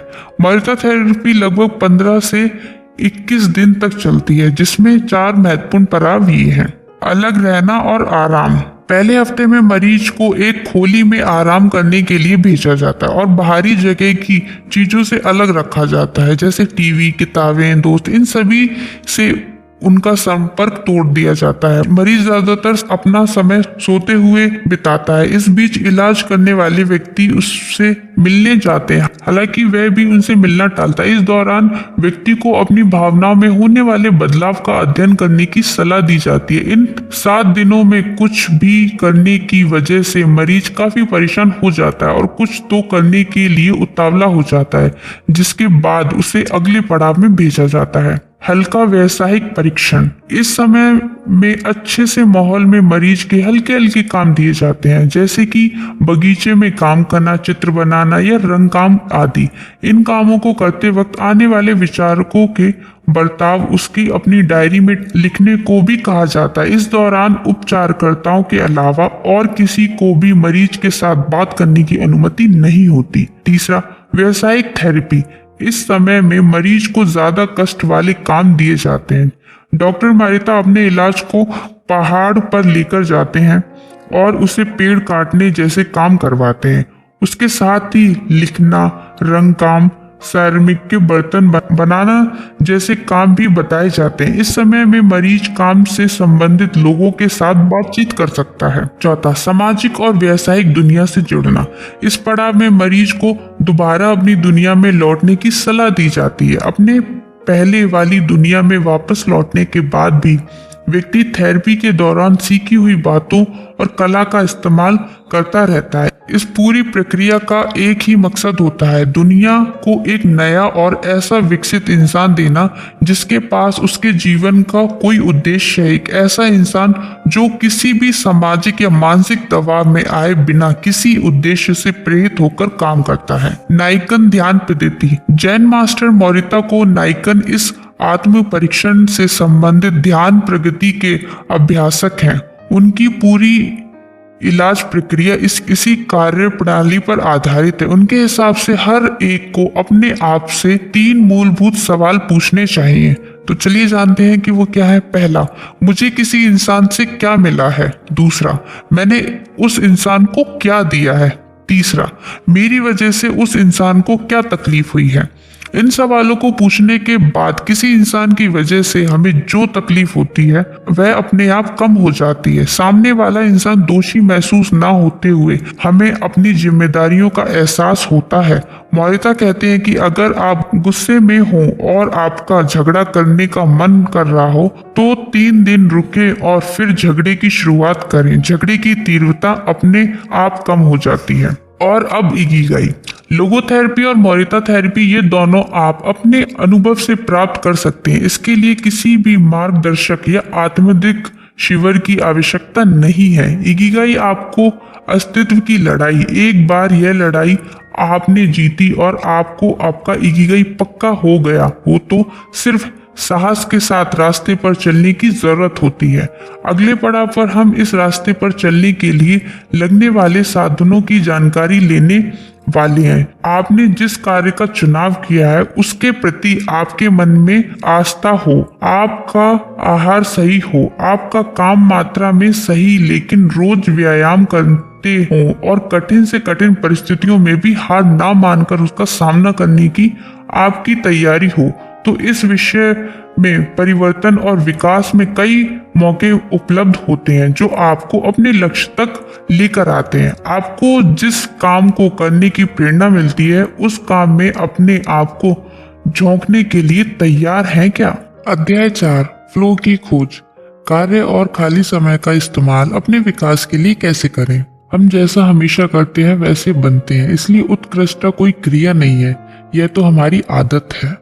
भाव के साथ जाना। ऐसा सोचिए कि आप अपनी सबसे मन पसंदीदा जगह पर स्केटिंग कर रहे हैं। सफेद रेत जैसी बर्फ आपके दोनों ओर उड़ रही है। माहौल एकदम खुश मिजाज है और आपको बड़ा आनंद आ रहा है। आपका पूरा ध्यान स्केटिंग पर है। कौन से समय कौन सी हलचल करनी है ये आपको पक्का पता है। वहाँ न भूतकाल है ना ही भविष्य, वहाँ तो सिर्फ वर्तमान का अस्तित्व है। आप बर्फ का आनंद ले रहे हैं। स्केटिंग करने में आप इतने मस्त हो गए हैं कि स्केटिंग, आप और सहजता के ये तीनों बातें तीन ना रहकर एक ही हो गई हैं। आप एक क्रिया में डूब जाते हैं और दूसरा कोई भी ख्याल आपके मन में नहीं आता, ना ही आपको तकलीफ देता है। उस वक्त आपका अहंकार भी जैसे गायब हो गया हो और आप उस प्रक्रिया का ही एक अंग बन चुके हो। कुछ लोगों को यही अनुभव गाड़ी चलाते वक्त, तो कुछ लोगों को कुदरत के साथ, तो कुछ लोगों को पहाड़ चढ़ते वक्त होता है। कोई चित्र बनाते वक्त चित्र में, तो कोई गाना गाते वक्त संगीत में खो जाता है, उस कार्य के साथ एकरूप हो जाता है। वी वाटर माय फ्रेंड, इस पंक्ति में ब्रूस ली ने एकरूपता के अपने अनुभव को बयान किया है। हम में से सभी ने कभी ना कभी इस एकरूपता का अनुभव किया होगा। हम जब अपना सबसे पसंदीदा काम करते हैं तो हमें इंद्रियां का और समय का कोई भी अनुभव नहीं होता। कुछ लोग खाना बनाने लगते हैं और घंटे बीत जाने के बाद भी उन्हें पता ही नहीं चलता। कुछ लोग दोपहर में कई किताबें पढ़ने बैठते हैं और खाना पीना भूलकर उसमें खो जाते हैं। हम तालाब में तैरने या समुद्र में खेलने जाते हैं तो हमने समुद्र में कितना समय बिताया यह दूसरे दिन दर्द करने वाला शरीर ही बताता है। इसके उलट जब भी हम कोई नापसंद काम करते हैं तो समय बीतता ही नहीं है। हम हमेशा घड़ी की तरफ देखते रहते हैं, ना वह आगे बढ़ती है और ना ही वह हमारा काम बताती है। एल्बर्ट आइंस्टाइन सापेक्षता के नियम के बारे में हंसी मजाक में कहते थे, अगर आपने गैस के ऊपर हाथ रखा तो 1 मिनट भी 1 घंटे जैसा लगता है। वही अगर आप किसी सुंदर लड़की का हाथ पकड़कर बैठे हैं तो 1 घंटा भी पल भर जैसा लगता है। यही असली सापेक्षता है। इसमें सबसे महत्वपूर्ण और समझने वाली बात यह है कि जो काम किसी को पसंद आता है वही दूसरे को तकलीफ या फायदे लगता है। ऐसा कौन सा काम है जिसे करते वक्त हम सबसे ज्यादा आनंदित होते हैं और समय को भूलकर उस काम में पूरा डूब जाते हैं, सभी समस्याओं को भूल जाते हैं? इस सवाल का जवाब ढूंढना ही इकिगाई की खोज है। भाव की शक्ति। मनोवैज्ञानिक सिकिस जैन माहिनी के मन में भी यही सवाल खड़े हुए थे और उन्होंने उनके जवाबों की खोज की। किसी काम के साथ एकरूपा हो जाना, उस काम को करते वक्त पूरा होश खोकर उसमें खो जाने की अवस्था में उन्होंने फ्लो नाम दिया। उन्होंने बताया कि फ्लो मतलब ऐसी अवस्था जिसमें हम आनंदित, उत्साहित व सृजनशील जीवन जीने और तन मन खोकर उस कार्य में जुट जाते हैं। जैसे इकिगाई को जानने का कोई सूत्र नहीं है, उसी प्रकार से फ्लो में जाने के लिए भी कोई विधि नहीं है। उस अवस्था में पहुंचने के लिए और उसी अवस्था में रहने के लिए अनुभव की आवश्यकता होती है। इस अनुभव को पाने के लिए हमें अपने आप को ऐसे कामों में व्यस्त करना चाहिए जो हमें उस अनुभव के नजदीक लेकर जाते हैं। चॉकलेट, टीवी, डांस और मद जैसी शारीरिक और व नकली आनंद देने वाली चीजों में ना फंसे हुए हम उच्च स्तर और स्थायी आनंद खोजने की आवश्यकता है। सिकिस जैन माहिनी ने flow the psychology of optimal experience नामक पुस्तक में फ्लो के बारे में लिखा कि इस अवस्था में इंसान अपने कार्य में इतना खो जाता है कि आसपास में क्या घट रहा है उसे उसका कोई फर्क नहीं पड़ता। वह कार्य ही उसके लिए प्रेरणा का सबसे बड़ा स्रोत होता है। उस काम को करने से जो फायदा होने वाला है उसके बारे में ना सोचते हुए सिर्फ काम करना ही उसे ज्यादा आनंद देता है। उस आनंद को पाने के लिए वे किसी भी हद तक जा सकता है। सिर्फ सृजनात्मक कार्य करने वाले लोग उस अवस्था में जीते हो ऐसा नहीं है। कई सारे एथलीट्स, खिलाड़ी, शतरंज खेलने वाले, यहाँ तक कि कई सारे इंजीनियर भी अपना काफी सारा समय उस अवस्था में बिताते हैं। सिकिस जैन माहिनी के हिसाब से शतरंज का खिलाड़ी चाल सोचते वक्त, गणितीय सूत्र खोजते वक्त और डॉक्टर ऑपरेशन करते वक्त उस अवस्था में आ जाते हैं। मनोवैज्ञानिक के प्रोफेसर सिकिस जैन माहिनी ने कई सारे उपयोग करने के बाद यही नतीजा निकाला कि फ्लो की अवस्था हर उम्र, संस्कृति और विश्व की किसी भी कोने में रहने वाले लोगों के लिए एक जैसी होती है। न्यूयॉर्क हो या ओकिनावा, सभी की फ्लो की अवस्था एक जैसी होती है। लेकिन जब हम उस अवस्था में जाते हैं तो मन पर उसका क्या परिणाम होता है? जब हम फ्लो की अवस्था में होते हैं तो हम उस कार्य में पूरी तरह से खो जाते हैं। उस समय हमारे मन में दूसरा कोई भी विचार नहीं आता। लेकिन जब हम फ्लो में नहीं होते तो हम एक काम करते रहते हैं और हमारा मन दूसरे विचारों में खोया हुआ होता है। अगर कोई महत्वपूर्ण काम करते वक्त आपको ऐसा महसूस हो कि आपकी एकाग्रता सदा भंग हो रही है, तो आगे दिए गए उपाय जरूर करके देखें। आपको फ्लो में आने में मदद होगी। फ्लो लाने वाली 7 अवस्थाएं। ओवन शेफर्ड डेफोल यूनिवर्सिटी के शोधकर्ताओं के हिसाब से फ्लो में आने के लिए नीचे दी गई चीजों की जरूरत होती है। पहली, क्या करना है उसका पता होना आवश्यक है। दूसरी, कैसे करना है यह पता होना चाहिए। तीसरी, हम उस कार्य को कितने अच्छे तरीके से कर सकते हैं उसकी जानकारी होनी चाहिए। चौथी, कहाँ जाना है यह पता होना चाहिए जब कार्य में दिशा महत्वपूर्ण होती है। पांचवी, सामने कौन सी चुनौती है उसकी जानकारी होनी चाहिए। छठवीं, कौन सी कुशलताओं की जरूरत है यह पता होना चाहिए। सातवीं, मन विचलित ना हो। उपाय 1, मुश्किल काम खोजें लेकिन ज्यादा कठिन ना हो। स्कैफर की कार्यप्रणाली कहती है कि ऐसा कोई काम खोजें जिसे करने में हमें थोड़ी कठिनाई हो, हमारी आराम सीमा से वह काम थोड़ा बाहर का हो। हर काम के अपने नियम होते हैं और हमें उन नियमों के आधार पर ही वे काम करने पड़ते हैं। इसी तरह उन कामों को पूरा करने के लिए हमें कुछ कुशलताओं की भी आवश्यकता होती है। हम जो काम कर रहे हैं उसे करने के लिए अगर हम कुशलता की आवश्यकता हो तो हमें उस कार्य को करने में मजा नहीं आता, वह कार्य हमें बोरिंग लगता है। उसके विपरीत अगर कोई काम हमारी क्षमता के बाहर हो और उसे पूरा करने से ज्यादा गुणवत्ता और कुशलता की जरूरत होती है, तो उस काम को अधूरा छोड़ने की संभावना ज्यादा होती है। ऐसा होता है तो दोगुना नुकसान होता है। एक तो वह काम नहीं होता और उसकी वजह से जो निराशा आती है, उसे नया काम करने की प्रेरणा भी नहीं मिलती। इन दोनों का सर्वगुण माध्यम पाना ही मूल संकल्पना है। इसलिए अपनी क्षमता से थोड़े बाहर का लक्ष्य तय करें, उससे हमें प्रेरणा भी मिलती रहेगी और चुनौती का भी एहसास होगा। इसी वजह से एंस्टर हिवेंगा कहते हैं कि कभी कभी मैं अपनी क्षमता से भी ज्यादा अच्छा लिखता हूँ। काम करते वक्त हमें हमेशा नई चुनौतियों का सामना करते रहना चाहिए, उससे हमें ऊर्जा मिलती है। वेंस्टर रसेल इस बारे में कहते हैं कि अगर आप ज्यादा एकाग्रता के साथ काम करना चाहते हो तो आपका काम आपकी क्षमता से थोड़ा कठिन होना चाहिए। अगर आप ग्राफिक डिजाइनर हैं तो अगले काम के वक्त नया सॉफ्टवेयर सीखें। अगर आप प्रोग्रामर हैं तो नई लैंग्वेज सीखें। अगर आप डांसर हैं तो अगले डांस में ऐसे किसी स्टेप को शामिल करें जो आज तक आपको कठिन लग रही थी। हर बार काम करते वक्त उस समय में कोई ऐसी बात छोड़ें जिससे आपकी आराम सीमा टूटे। पढ़ने जैसे छोटे से कार्य में भी हमें कुछ नियमों का पालन करने की आवश्यकता होती है। इसके लिए भी कुछ गुणों और ज्ञान की आवश्यकता होती है। जैसे अगर हमने quantum mechanics for special physics विषय की किताब पढ़ने के लिए ली और हमें फिक्सर के बारे में कोई जानकारी ना हो तो कुछ ही मिनटों में उस किताब को नीचे रख देंगे। या हम किसी ऐसी किताब को पढ़ने जिस विषय में हमें पूरी जानकारी हो तो हम उस किताब को तुरंत नीचे रख देंगे।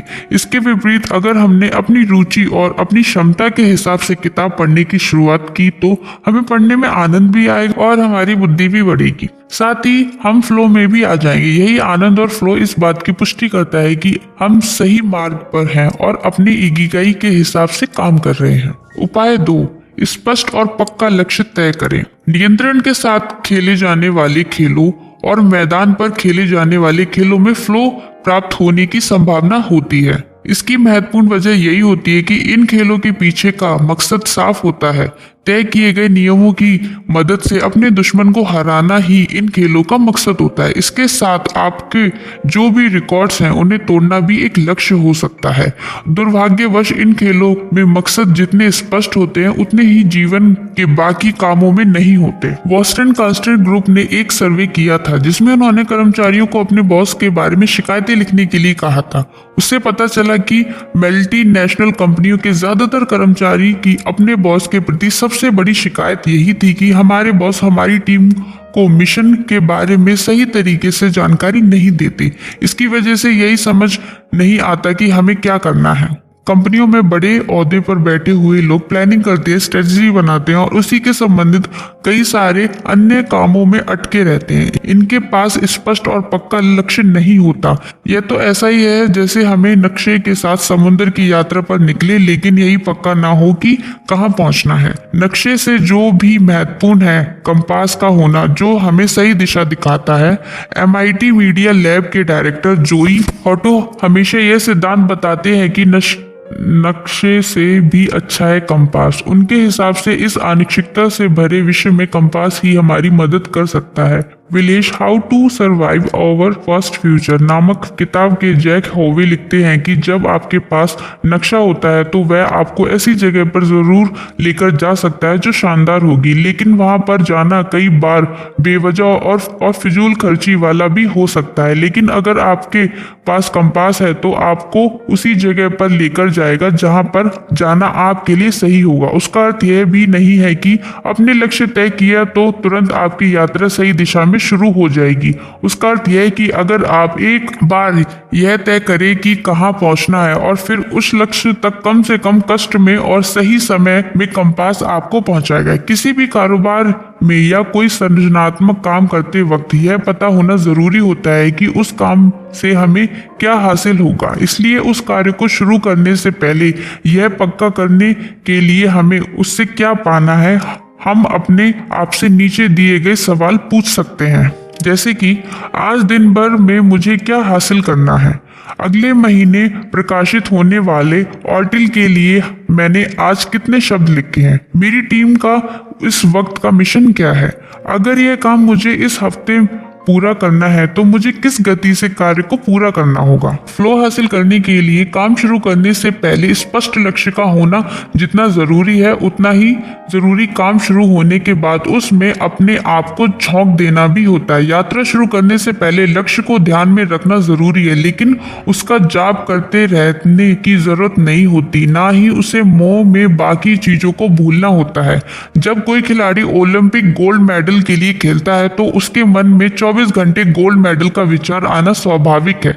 वह मेडल कितना आकर्षक होगा, ऐसे विचार तो उसे आने ही वाले हैं, लेकिन उसे यही सभी विचार छोड़कर वर्तमान में जीना होता है। अगर प्रतियोगिता के वक्त उसके ऐसे विचार आने लगे कि मेडल मिलने के वक्त कैसा माहौल होगा, पेपर में कैसा फोटो आएगा, माता पिता को कैसा लगेगा, दोस्त क्या कहेंगे, वगैरह वगैरह, तो प्रतियोगिता का सबसे महत्वपूर्ण पल वह खो देगा और उसके सपने अधूरे ही रह जाएंगे। इतना महत्वपूर्ण विचार ही उसकी हार की वजह बनेगा। लेखक के साथ में कई बार ऐसा होता है। समझो कोई लेखिका है जिसके कादम्बरी लेखनी है, उसके सामने यह लक्ष्य भी स्पष्ट होता है कि उसे 3 महीनों में वह कादम्बरी पूरी करनी है। रोज सुबह उठने के बाद वह यह तय करती है कि मुझे आज इतने पन्ने लिखने हैं, लेकिन दूसरे ही पल वह इस लक्ष्य को भूलकर पेपर पढ़ने, सफाई करने या ऐसे ही और कामों में व्यस्त हो जाती है। शाम तक कोई भी काम ठीक ना होने की वजह से वह नाराज होती है। उस वक्त वह यह सोचती है कि कल सुबह जोरदार शुरुआत करूंगी, लेकिन अगली सुबह फिर वही समय की बर्बादी शुरू हो जाती है। इस तरह दिन, हफ्ते, यहाँ तक कि महीने बीत जाते हैं, लेकिन लेखिका कागज पर कुछ भी नहीं लिखती है।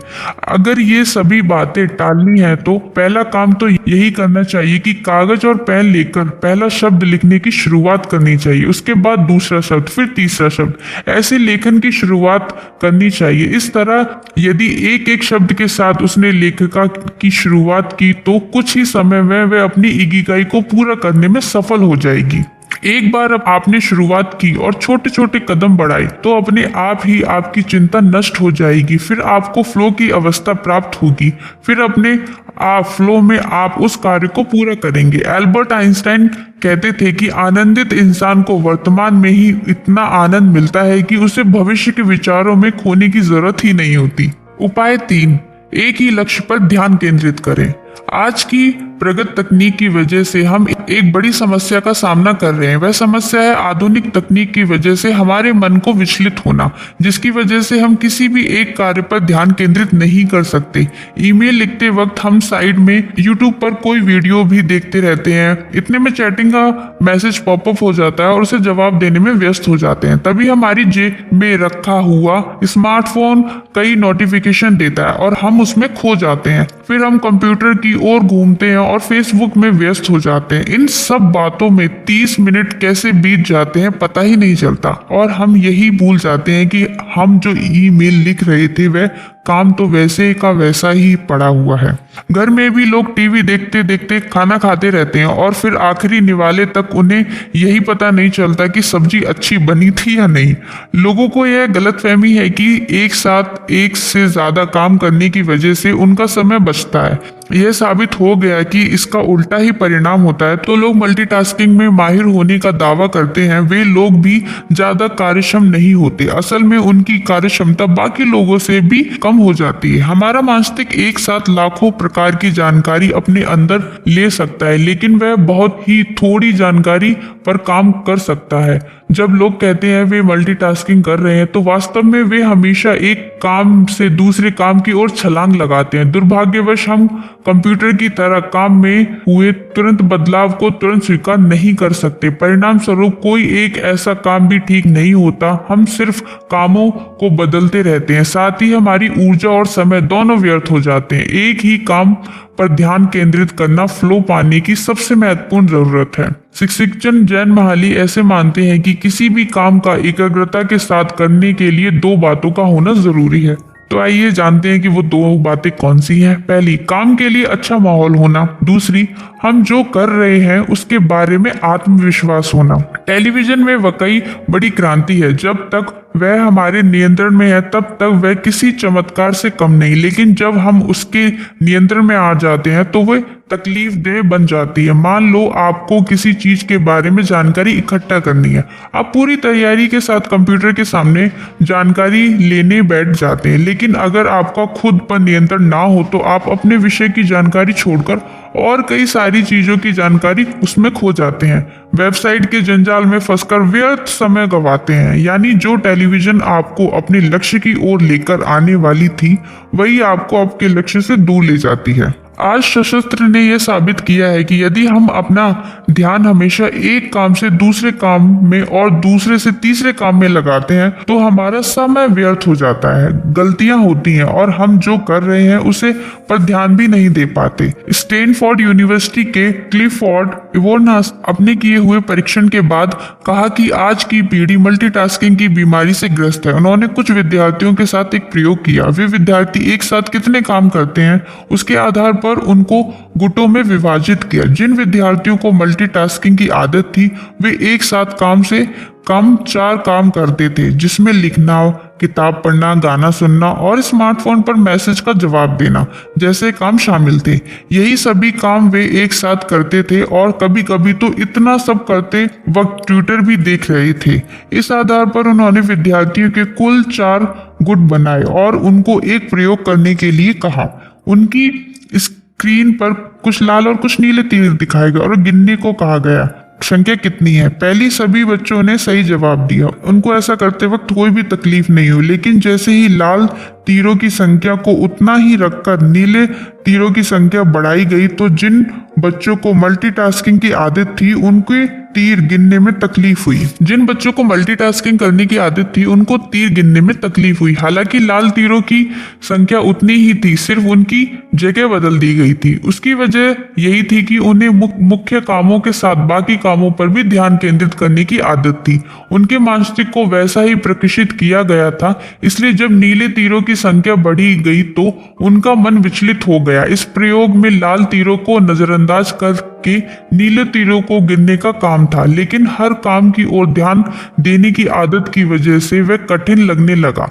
उससे एक ही कार्य मुख्य था, लेकिन वहां कौन सा और कौन सा नहीं, इस पर वे ध्यान केंद्रित नहीं कर पाए। उनकी मल्टीटास्किंग की आदत से उन्हें बहुत भारी नुकसान हुआ। एक अन्य सर्वे में किए गए परीक्षण से यह पता चला कि एक साथ एक से ज्यादा काम करने की वजह से कार्य क्षमता 60% से 90% फॉल्ट कम हो जाता है। Swedish counselling for working life and social research नामक संस्था ने एक परीक्षण किया जिसमें उन्होंने 20 से 24 साल की उम्र के युवाओं का अध्ययन किया। उसमें यह बात सामने आई कि जो युवा स्मार्टफोन की आदी हैं वे काफी कम नींद लेते हैं, उनके दोस्त भी कम होते हैं और उनमें जल्दी नाराजगी आने की संभावना ज्यादा होती है। हमारे और फ्लो के बीच में आने वाली इस बीमारी को कम करने के लिए हम क्या कर सकते हैं? हम अपने दिमाग को एक ही लक्ष्य पर केंद्रित होने की आदत कैसे लगा सकते हैं? आगे कुछ कदम दिए गए हैं जिनकी मदद से हम ज्यादा एकाग्रता के साथ और इकिगाई की मदद से फ्लो पाने की ओर यात्रा कर सकते हैं। सोने से पहले और सुबह उठने के बाद किसी भी तरह की स्क्रीन की ओर ना देखें। कोई भी महत्वपूर्ण काम करते वक्त अपना मोबाइल बंद रखें, सिर्फ अपने काम पर ध्यान केंद्रित करें। अगर पूर्ण रूप से मोबाइल को बंद करना संभव नहीं है तो अनचाहे मैसेजेस, नोटिफिकेशन टालने वाली सुविधा का इस्तेमाल करें। इससे आप उन चीजों से बच सकेंगे और जरूरत के वक्त आपके रिश्तेदार आप संपर्क भी कर सकते हैं। हफ्ते में एक दिन, खास करके शनिवार और रविवार को टेलीविजन का उपवास करके उसका पालन करें। ऐसे कैफे में जाएं जहां वाईफाई की सुविधा ना हो। दिन भर में 1 या 2 ही बार ईमेल के जवाब दें। यह समय पहले से ही तय करें और उसी वक्त वह काम करें। पोमोडोरो तकनीक का इस्तेमाल करें। खुद के लिए पोमोडोरो किचन टाइमर लेकर आएं। एक समय तय करें और उतने समय तक कोई भी एक काम निरंतरता के साथ करें। टेलीविजन टेक्नोलॉजी कहती है कि अगर आप 24 मिनट काम करें तो 4 मिनट आराम करें, 40 मिनट काम करें तो 10 मिनट आराम करें। करने का तय कर सकते हैं। आप कितना समय आराम करते हैं यह महत्वपूर्ण नहीं है। महत्वपूर्ण यह है कि आप जो तय करते हैं उसका पालन भी करें। अपने पसंदीदा काम से शुरुआत करें। जब ऐसा लगे कि मन भटक रहा है तो मन को वर्तमान में लाने की आदत डालें। माइंडफुलनेस या ऐसी ही किसी और ध्यान पद्धति की मदद लें। चलना, तैरना जैसे कामों पर अपना ध्यान केंद्रित करें। ऐसी जगह पर काम करें जहां मन ज्यादा भटकने की संभावना ना हो। अगर घर में ऐसी कोई शांत जगह ना हो तो लाइब्रेरी या कैफे की तलाश करें। जब तक कोई आदर्श जगह नहीं मिल जाती तब तक खोज जारी रखें। काम के हिसाब से उसे अलग अलग गुटों में विभाजित करें। हर काम का समय और जगह पहले से ही तय करें। मान लो कि आप किसी मैगजीन के लिए कुछ लिखने जा रहे हो तो सुबह घर में उसके नोट्स बनाएं, दोपहर को लाइब्रेरी में आर्टिकल लिखें और शाम को उसके संपादन का काम करें। बिल भरना, फोन करना और ईमेल जैसे काम करने के लिए समय निश्चित करें और उसी समय पर वह काम पूर्ण भी करें। जापान में फ्लो, टाकुमिस इंजीनियर, शोधकर्ता और ऑटोकुस में कौन सी समानताएं हैं? इन सभी को इकिगाई के माध्यम से फ्लो में रहने का महत्व पता चला। एक ऐसी मान्यता है कि जापान के लोग काफी ज्यादा कष्ट करते हैं।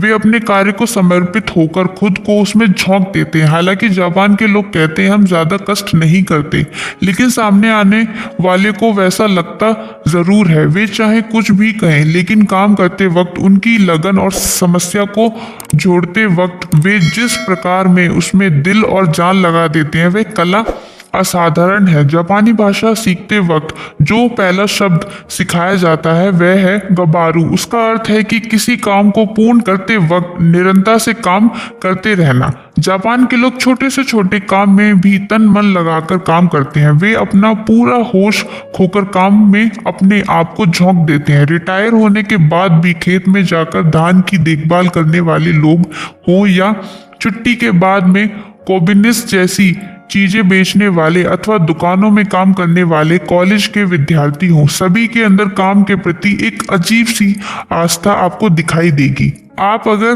काइनावा या क्योटो में से किसी हस्तकला की दुकान में गए हो तो आपको महसूस होगा कि जापान में हस्तकला का खजाना है। एक और टेक्नोलॉजी के क्षेत्र में जापान ने असाधारण विकास किया है तो दूसरी ओर हस्तकला और अपनी संस्कृति को भी संभाल कर रखा है। टाकुमी की कला, टोयोटा में कुछ ऐसे कारीगर हैं जिनके हाथों में जादू है। वे अपने हाथों से कुछ चीजें बनाते हैं। वे लोग इतने कुशल होते हैं कि उनका काम असाधारण होता है और उनके जैसा काम कोई भी नहीं कर सकता। कुछ विशेष लोग कामों में माहिर हैं और आज की तारीख में ऐसा लगता है कि नई पीढ़ी उनकी जगह ले सकती है। टर्नटेबल की सुई का ऐसी चीज जो आज भी सिर्फ जापान में ही बनाई जाती है। आज भी उस सुई को बनाने के लिए जिन साधनों का इस्तेमाल होता है उनमें लगने वाली कुशलता से काम करने वाले कुछ ही लोग हैं। वे अपनी कुशलता अपनी आगे की पीढ़ी को सिखा रहे हैं। हम जब कुमानो नामक एक छोटे से गांव में गए तो वहां हमारी मुलाकात टाकुमी से हुई। हम मेकअप के लिए इस्तेमाल होने वाले ब्रश बनाने वाली एक बड़ी ब्रांड के लिए शूटिंग करने वहां गए थे। हम जैसे ही वहां पहुंचे तो हमने देखा कि सामने के बोर्ड पर हाथों में ब्रश लेकर खरगोश जैसा एक बड़ा जानवर हमारा स्वागत करते हुए दिखाई दिया।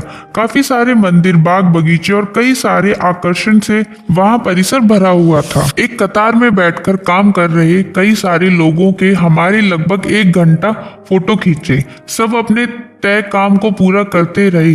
कोई ब्रश के डंडे को रंग दे रहे थे, कोई तैयार ब्रश को गाड़ी में भर रहे थे। लेकिन इन सभी बातों को देखते हुए हमें ध्यान में आया कि ब्रश को बाल लगाने का काम कोई भी नहीं कर रहा था। हमने इसके बारे में और भी जानकारी ली। कई सारे लोगों से पूछताछ और विनती करने के बाद एक कंपनी के अध्यक्ष ने हमें यह दिखाने की तैयारी दिखाई कि वह काम कैसे चलता है। उन्होंने हमें फैक्ट्री के बाहर बुलाया और कार में बैठने को कहा। कुछ समय बाद हमारी गाड़ी एक छोटे से घर के बाहर आकर रुकी और हम सीढ़ियां चढ़कर उस घर के दरवाजे तक पहुंचे। हम जैसे ही उस छोटे से घर के अंदर गए तो हमने देखा कि उस कमरे में काफी खिड़कियां थी, जिसमें से काफी कुदरती रोशनी अंदर आ रही थी। उस कमरे के बीच में एक महिला एक ऐसा मास्क लगाकर बैठी हुई थी, हम सिर्फ उसकी आंखें देख सकते थे। हमने गौर से देखा तो वह महिला ब्रश के लिए एक एक बाल जुटाने में लगी हुई थी। कैंची, कंघी और ऐसे ही कुछ हजारों की मदद से उसका काम चल रहा था। उन बालों की गुणवत्ता के आधार पर वह उन्हें छांट रही थी। वह अपने काम में इतनी मशगूल थी कि उसे हमारे आने की कोई भी खबर नहीं हुई। हमने जब गौर से देखा तो पाया कि वह इतनी गति से काम कर रही थी कि वह क्या कर रही है ये समझना बड़ा मुश्किल था। कंपनी के अध्यक्ष ने उसे हमारे आने के बारे में बताया और यह भी बताया कि हम उसके फोटो लेने वाले हैं। तब उसकी आंखों में खुशी के भाव हमें तुरंत दिखाई दिए। भले ही हमें उसका चेहरा दिखाई ना दिया हो, लेकिन उसके चेहरे पर खुशी थी। यह बात हमें उसकी आंखों से पता चली। उसकी आवाज में भी एक जोश था। वह अपने काम के बारे में और अपनी जिम्मेदारियों के बारे में खुलकर बता रही थी। उसके हाथों की हलचल कैमरे में कैद करने के लिए हमें काफी फर्स्ट शटर का इस्तेमाल करना पड़ा। उसकी हलचल और औजारों का इस्तेमाल काफी मनमोहक था। इतनी सारी चीजों से वह काफी अच्छे तरीके से बालों को चुन रही थी। कंपनी के अध्यक्ष ने बताया कि हालांकि हमने इसे इस छोटे से कमरे में छुपा कर रखा है, लेकिन असल में ये कंपनी की महत्वपूर्ण कारीगर है। इस कंपनी के हर ब्रश का हर बाल इसी के हाथों से होकर जाता है। स्टीव जॉब्स की जापान को भेंट। एप्पल के सह संस्थापक स्टीव जॉब्स जापान के बड़े चहेते थे। उन्होंने सन 1960 में सोनी कंपनी को एक भेंट दी थी। उन्होंने जब एप्पल कंपनी की स्थापना की तो सोनी कंपनी में इस्तेमाल की जाने वाली कई कार्यप्रणालियों का इस्तेमाल किया। उसी के साथ जापान की सादगी और क्योटो में पोर्सलेन नामक के सिरेमिक जैसे पदार्थ से बनाए गए बर्तन उन्होंने काफी पसंद आए थे। यूकियो शाकिनाका इस तोयामा में रहने वाले कलाकार के वह बड़े चहेते थे। इस कलाकार को इतुई सैत्याकी नामक वहां कला आती थी, जिससे काफी कम लोग अवगत हैं। जॉब्स जब क्योटो में थे तो उन्होंने शाकुनागा के प्रदर्शन के बारे में पता चला। उनको यकीन हुआ कि पोर्सेल के बर्तनों के बारे में उन्हें जरूर ही कई सारी महत्वपूर्ण बातें पता चलेंगी। वहां से उन्होंने कप, डिश, गुलदस्ते और टाट खरीद लिए। एक हफ्ते में वे 3 बार उस प्रदर्शन में गए थे। जॉब्स इसी प्रणाली की खोज में कई बार जापान गए थे। वे शाकुनागा से मिले, उनके बर्तनों और खासकर उन्हें बनाने की प्रक्रिया के बारे में भी कई सवाल पूछने लगे थे। वे कौन से मटेरियल का इस्तेमाल करते हैं उसके बारे में जानने की भी उनके मन में चाह थी। शाकुनागा ने उन्हें बताया कि वे सफेद रंग के पोर्सेल मटेरियल इस्तेमाल करते हैं और उसे पहाड़ों से ढूंढकर लाते हैं। इस प्रकार का मटेरियल खोज कर लाने और उससे बर्तन बनाने वाला वह एकमात्र कलाकार था। यह सुनकर जॉब्स इतने प्रभावित हुए कि उन्होंने उस पहाड़ को देखने की इच्छा जाहिर की। पहाड़ से शाकुनागा मटेरियल लाते थे। जॉब्स को यह सुनकर और ज्यादा आश्चर्य हुआ कि वे जिस पहाड़ से यह सामान लाते हैं वह पहाड़ नजदीक नहीं बल्कि काफी दूर था। उन्हें इस पहाड़ तक जाने के लिए रेल में 4 घंटे यात्रा करनी पड़ी थी। जॉब्स की मृत्यु के बाद शाकुनागा से वार्तालाप हुआ तो उन्होंने बताया, जिस इंसान ने मोबाइल बनाया उसने मेरे काम को सराहा, यह मेरा अभिमान है। उन्होंने यह भी बताया कि जॉब्स ने उनके पास से 12 कपों का एक सेट खरीदा। उन्हें पसंद आए ऐसे कप बनने के लिए शाकुनागा ने 150 अलग अलग प्रकार से कप बनाए। उनमें से जॉब्स को जो सबसे ज्यादा अच्छे लगे उस प्रकार के 12 कपों का एक सेट बनाकर शाकुनागा ने जॉब्स को भेजा। जापान में आकर वापस जाने के बाद जॉब्स जापान की कारीगरी, दार्शनिक और खाद्य संस्कृति के दीवाने हो गए। आधुनिक सादगी। सोचने वाली बात है कि जापान के कलाकार, इंजीनियर, जैन, दार्शनिक और खाद्य संस्कृति में कौन सी चीज एक समान है? उसका जवाब है सादगी और लक्ष्य। यह सादगी आलस की वजह से नहीं आती, इसे तो आधुनिकता से आई हुई सादगी कह सकते हैं। हर कोई अपने इकिगाई के अनुसार काम करने को तन मन एकाग्र करके उस चीज को विकास की नई ऊंचाई पर लेकर जाता है। शिक्षे जैन माहिनी के हिसाब से अगर हमें हमेशा फ्लो में रहना है तो कोई ना कोई अर्थपूर्ण चुनौती हमारे सामने होनी जरूर चाहिए। जीरो ड्रीम्स ऑफ सुशी नामक फिल्म में टाकुमी का और एक उदाहरण दिखाया गया है। इस फिल्म में दिखाया गया उदाहरण किचन से संबंधित है। उसमें जो मुख्य किरदार जीरो, उसका टोक्यो में जीसा सबवे स्टेशन के पास एक छोटा सा सुशी रेस्टोरेंट दिखाया गया है। इस रेस्टोरेंट में जीरो और उनका बेटा पिछले 80 सालों से सुशी पदार्थ बनाते थे। दोनों रोज तुसाजिक बाजार जाते थे और उसकी गुणवत्ता की मछलियां बनाते थे। उस फिल्म में ऐसा दिखाया गया है कि जीरो के पास सीखने वाला एक विद्यार्थी टमाको बनाना सीख रहा था। वह लाख कोशिश करता था लेकिन उसके द्वारा बनाए गए टमाको को जीरो की प्रशंसा नहीं मिलती थी, लेकिन वह जी तोड़ मेहनत करता था और एक दिन जीरो की प्रशंसा पाता ही है। वह विद्यार्थी कोशिश करना क्यों नहीं छोड़ देता? रोज आमलेट बनाने से वह ऊबता नहीं है क्या? नहीं, क्योंकि सुशी बनाना उसका इकिगाई होता है। जीरो और उनका लड़का दोनों खाना बनाने में कुशल होते हैं। खाना बनाते वक्त उन्होंने कभी भी ऊब नहीं आती है। सच बात तो यह थी कि वे फ्लो की अवस्था में जाते थे और कार्यक्रम होकर काम करते थे। वे अपने किचन में बहुत खुशी से काम करते थे। उसकी असली वजह यही थी कि वह उनका इकिगाई था। उनको काम करते वक्त इतनी खुशी होती थी कि वह समय से परे चले जाते थे। उस पिता पुत्र के अच्छे संबंधों के बीच की और एक वजह थी उनके काम की जगह और वहां का शांत माहौल, जिसकी वजह से वे एकाग्रता से काम कर पाते थे।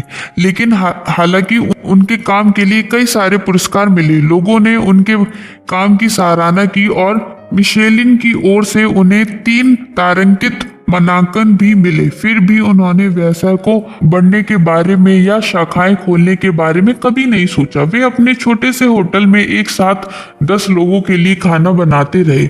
जीरो के परिवार ने भी कभी भी ज्यादा पैसे कमाने के बारे में नहीं सोचा। उन्होंने हमेशा शांत, आनंदीय और जोशपूर्ण माहौल में काम करने पर ज्यादा जोर दिया। उसकी वजह से वे विश्व के सर्वश्रेष्ठ सुशी बनाते रहे और फ्लो में रहे। जीरो भी युकियाई शाकुनागा की तरह ही अच्छे माल से शुरुआत करते थे। रोज सुबह वे खुद बाजार जाते थे। जिस प्रकार शाकुनागा पहाड़ से मटेरियल तलाश कर लाते थे, उसी प्रकार सबसे अच्छी मछलियां ढूंढकर लाते थे। जब वे अपने काम की शुरुआत करते थे तो फ्लो की अवस्था में जाते थे। इस प्रकार से काम करने के साथ एका रूप होने की अवस्था को जापान में काफी महत्व दिया जाता है। शूटोसाइस ऐसा मानते हैं कि पेड़, जंगल और वस्तुओं में कमी मतलब ईश्वर का अंश होता है। हर इंसान की, फिर चाहे वह कलाकार हो, इंजीनियर हो या दार्शनिक हो, यही जिम्मेदारी होती है कि वह उस चैतन्य के साथ मेल जोल करके उसमें जान डाले। उसी वजह से कलाकार कला के साथ एकारूप हो जाता है। उसी की मदद से वह कार्यगृहता की अवस्था में जाता है। लोहे के साथ काम करने वाले को लोहे के अंदर का, सेरेमिक के बर्तन बनाने वाले को मिट्टी के अंदर का चैतन्य पहचान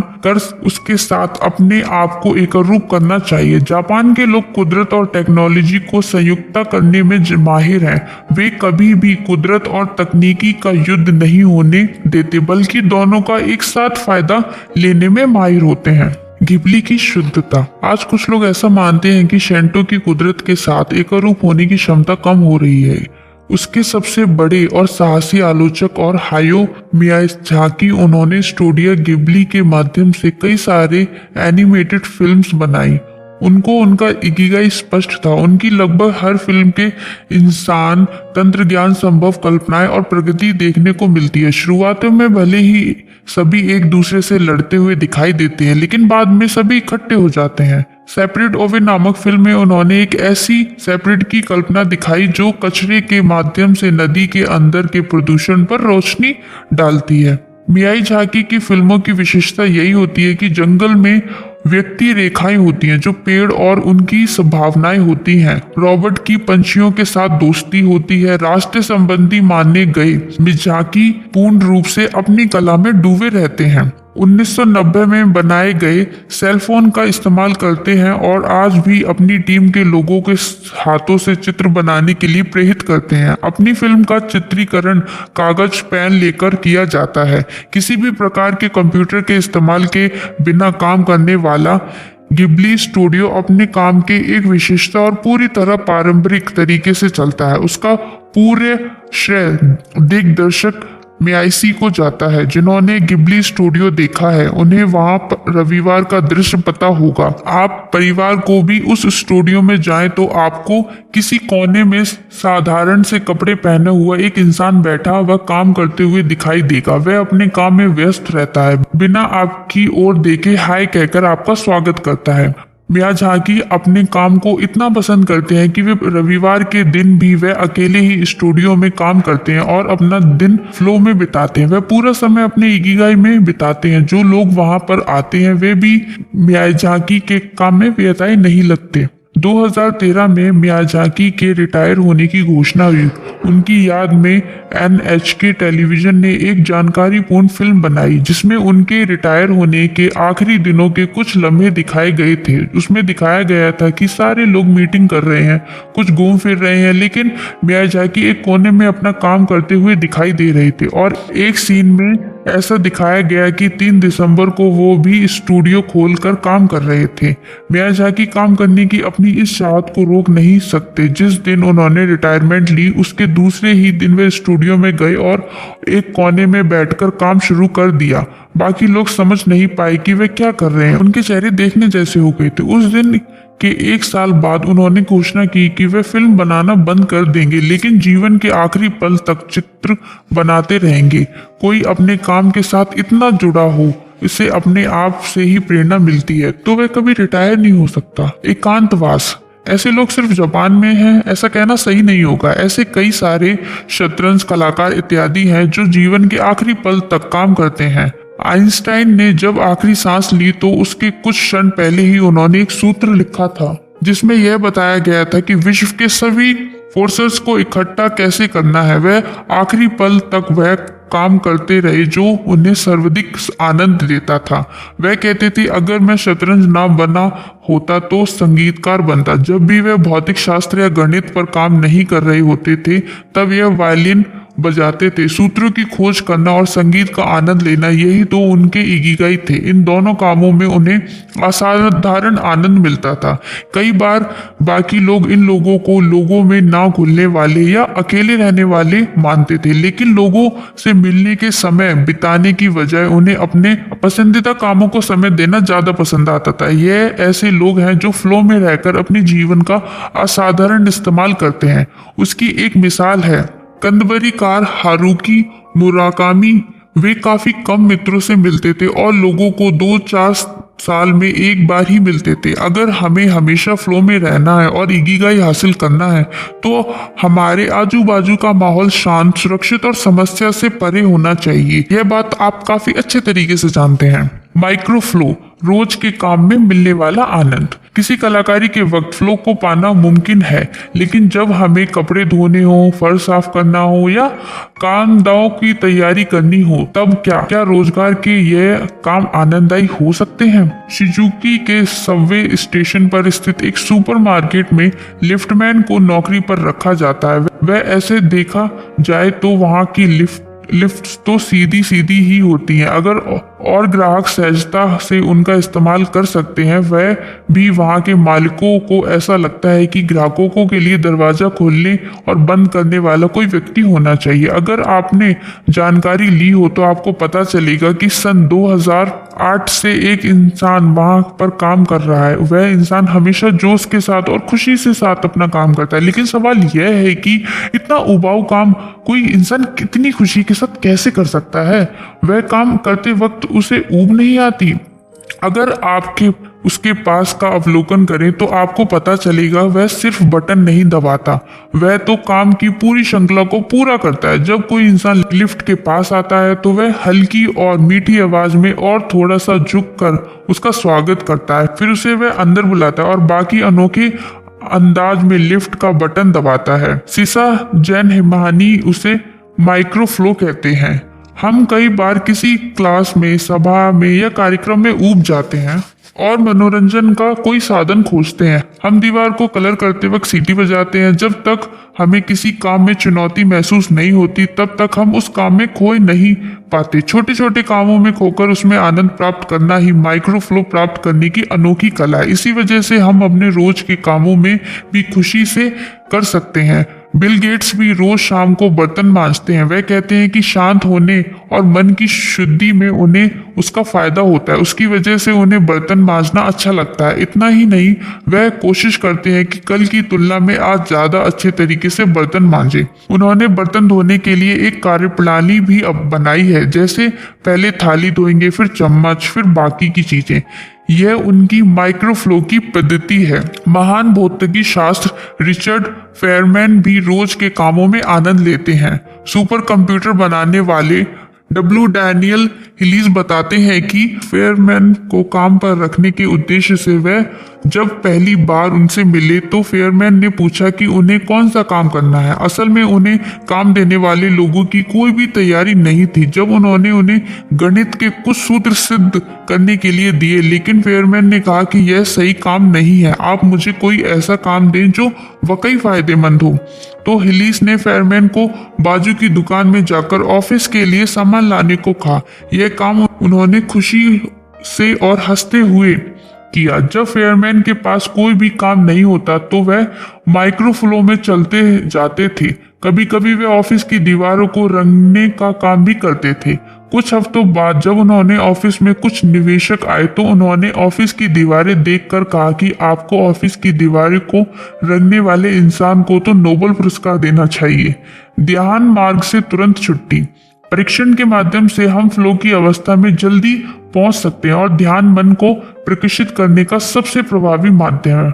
माना कि ध्यान की कई सारी पद्धतियां होती हैं, लेकिन सभी का मकसद एक ही है, मन को शांत करना, विचारों को देखना, भावनाओं को जानना और खुद को एक ही जगह पर केंद्रित करना। मूलभूत प्रतिक्रियाओं में सीधे बैठकर अपनी सांस पर ध्यान केंद्रित करने की प्रतिक्रिया होती है। यह कोई भी कर सकता है। एक बार ऐसा करने के बाद आपको बदलाव महसूस होगा। आपके अंदर चलने वाली सांस की मदद से भी आप अपने अंदर चलने वाले विचारों को, भूचाल को शांत कर सकते हैं और उनकी ओर अलगाव के नजरिए से देख सकते हैं।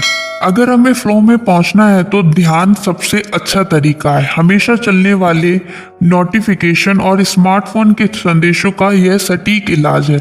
ध्यान की शुरुआत करने वाले लोगों से एक गलती होती है, वे नतीजों के लिए उतावले होते हैं। वे चाहते हैं कि जल्द से जल्द निर्वाण की अवस्था तक पहुंचे, लेकिन महत्वपूर्ण बात है इस ध्यान की यात्रा का आनंद लेना। मन विचारों का, कल्पनाओं का और भावनाओं का समुंदर है। इन सभी से मिलकर एक तूफान तैयार होता है। ध्यान के माध्यम से हम कुछ पल के लिए ही सही, लेकिन इस तूफान को शांत करके शांति का अनुभव कर पाते हैं और जीवन में नई स्पष्टता ला सकते हैं। हमारे अंदर कोई भी विचार आए, उसका तनाव लेने की जरूरत नहीं है। यह महत्वपूर्ण बात हम ध्यान के माध्यम से सीख सकते हैं। किसी को तकलीफ देने, मरने या झगड़ा करने जैसा कोई नकारात्मक विचार किसी के भी मन में आ सकता है, लेकिन उस विचार को हावी ना होने देते। यह सिर्फ एक विचार है। इस प्रकार का लेवल लाकर उसे बचा जा सकता है। दिन भर में आने वाले 60,000 विचारों में से यह भी विचार एक है। इस तरीके से उस विचार को देखकर उसे हावी होने से रोका जा सकता है। ध्यान करते वक्त हमारे मस्तिष्क में अल्फा और थीटा लहरें तरंगें उत्पन्न होती हैं। अनुभवी लोगों में यह लहरें जल्दी उत्पन्न होती हैं, जबकि नए लोगों को इसकी अवस्था में पहुंचने के लिए आधा घंटा लग जाता है। वैसे देखा जाए तो ध्यान के बिना भी हम इन तरंगों का लाभ ले सकते हैं। नींद में आने से पहले कुछ पल और गर्म पानी से नहाने के बाद कुछ समय हम इन तरंगों का आनंद ले सकते हैं। वैसे देखा जाए तो हम सभी अपने साथ स्पा लेकर ही घूमते हैं, लेकिन उसका इस्तेमाल कैसे करना है यह हमें पता होना चाहिए। थोड़े से प्रयास से हम इस कला को सीख सकते हैं। इंसान एक धार्मिक जीवन है। हमारा जीवन धर्मों पर आधारित है। कुछ लोग कहते हैं कि लोग सिर्फ व्यस्त होने के लिए अपने धर्म का पालन करते हैं, लेकिन वास्तव में धर्म का पालन करना इंसान का मूल स्वभाव है। हालांकि आधुनिक जगत में लोग धर्म को छोड़कर भौतिक लक्ष्य प्राप्त करने के पीछे लग जाते हैं, लेकिन इतिहास कहता है कि इंसान शिकार करना, खाना पकाना, खेती, शोध और कार्य परिवार जैसी चीजों में व्यस्त रहता है। इसलिए व्यस्त रहना उसका स्वभाव बन गया है। पहले के जमाने में लोगों की दिनचर्या इन्हीं चीजों की इर्द गिर्द घूमती रहती थी, लेकिन आज के इस प्रगत जगत में लोग भौतिक जीवन के पीछे भागते रहते हैं। जापान में आज इस आधुनिक युग में भी दिनचर्या और धर्म का सही मात्रक में मेल जोल रखा जाता है। जापान का विशेष रूप से कन्फ्यूशियनिज्म, बुद्धिज्म और शितोजिक धर्म माने जाते हैं। इसमें नियमों से भी ज्यादा धर्मों को महत्व दिया जाता है। जापान में काम करते वक्त आप कौन सा काम करते हैं उससे भी ज्यादा महत्व इस बात को दिया जाता है कि आप वह काम कैसे करते हैं। ऐसे करना कंपनियों के लिए अच्छा है या नहीं इस किताब का विषय नहीं है, लेकिन इतना पक्का है कि किसी भी कंपनी में बॉस के तय किए हुए निश्चित लक्ष्य तनावपूर्ण माहौल में पूरे करने से अच्छा है धार्मिक रीति रिवाजों के आधार पर फ्लो को ढूंढना और उसमें रहकर काम करना। धार्मिक रिवाज हमें एक सहज और आसान सा रास्ता दिखाते हैं।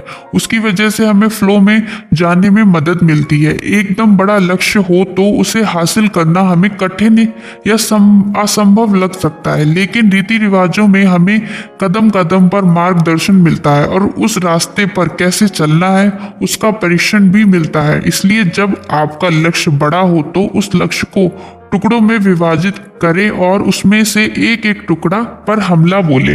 रोज के कार्यों में आनंद लेने की कला प्राप्त करें। उसकी वजह से आपको फ्लो में जाने में सहायता मिलेगी। नतीजे की चिंता करना छोड़ दें। अपने आप सकारात्मक परिणाम सामने आएंगे। आनंद कृति में होना चाहिए। हमने क्या हासिल किया है उससे भी अधिक महत्वपूर्ण है काम करते वक्त आनंद लेना। एक बात हमेशा ध्यान में रखनी चाहिए कि धर्म नियमों से बड़ा है। जो लोग ज्यादा चीजें हासिल करते हैं वे ज्यादा आनंदित नहीं होते, बल्कि जो लोग ज्यादा समय फ्लो में जाते हैं वे ज्यादा आनंदित होते हैं। इकिगाई ढूंढने के लिए फ्लो का इस्तेमाल। इस प्रकरण को पढ़ने के बाद आपको यह जरूर समझ में आ गया होगा कि कौन से काम हैं जिन्हें करते वक्त आप फ्लो में जाते हैं। इन सभी कामों को कागज पर लिख लें। अब यह खोजें कि इन सभी कामों में समान धागा क्या है। इन सभी कामों में ऐसा क्या समान है कि उन्हें करते वक्त आप फ्लो के नजदीक पहुंच सकते हैं। यह सभी काम अकेले करने जैसे या टीम में आपको शारीरिक श्रम करने वाले काम ज्यादा पसंद आते हैं या सोचने वाले काम करना ज्यादा पसंद है। हो सकता है कि इन सवालों के जवाबों में आपको आपका इकिगाई मिल जाए। अगर ऐसा नहीं होता तो अपनी खोज जारी रखें और ऐसा काम खोजें जिसे करते वक्त आप जल्द से जल्द फ्लो में आ जाते हैं। उसी के साथ आप ऐसे नए नए कामों की खोज करें जो आपको फ्लो की ओर लेकर जाते हैं। आपको जिन कामों के प्रति उत्सुकता है उन्हें करना शुरू। अगर आपको फोटोग्राफी के वक्त फ्लो का अनुभव मिलता है तो रंगकाम या इसी प्रकार का कोई और काम भी करके देखें। हो सकता है आपको उसमें भी फ्लो का अनुभव हो। फ्लो एक अस्वीकरण अनुभव है। आप उसका जितनी ज्यादा बार अनुभव करेंगे उतना आपको उसके नजदीक पहुंचेगा। वह अनुभव आपको जल्द से जल्द मिलने लगेगा और उतना ही आप अपने इकिगाई के नजदीक पहुंचेंगे।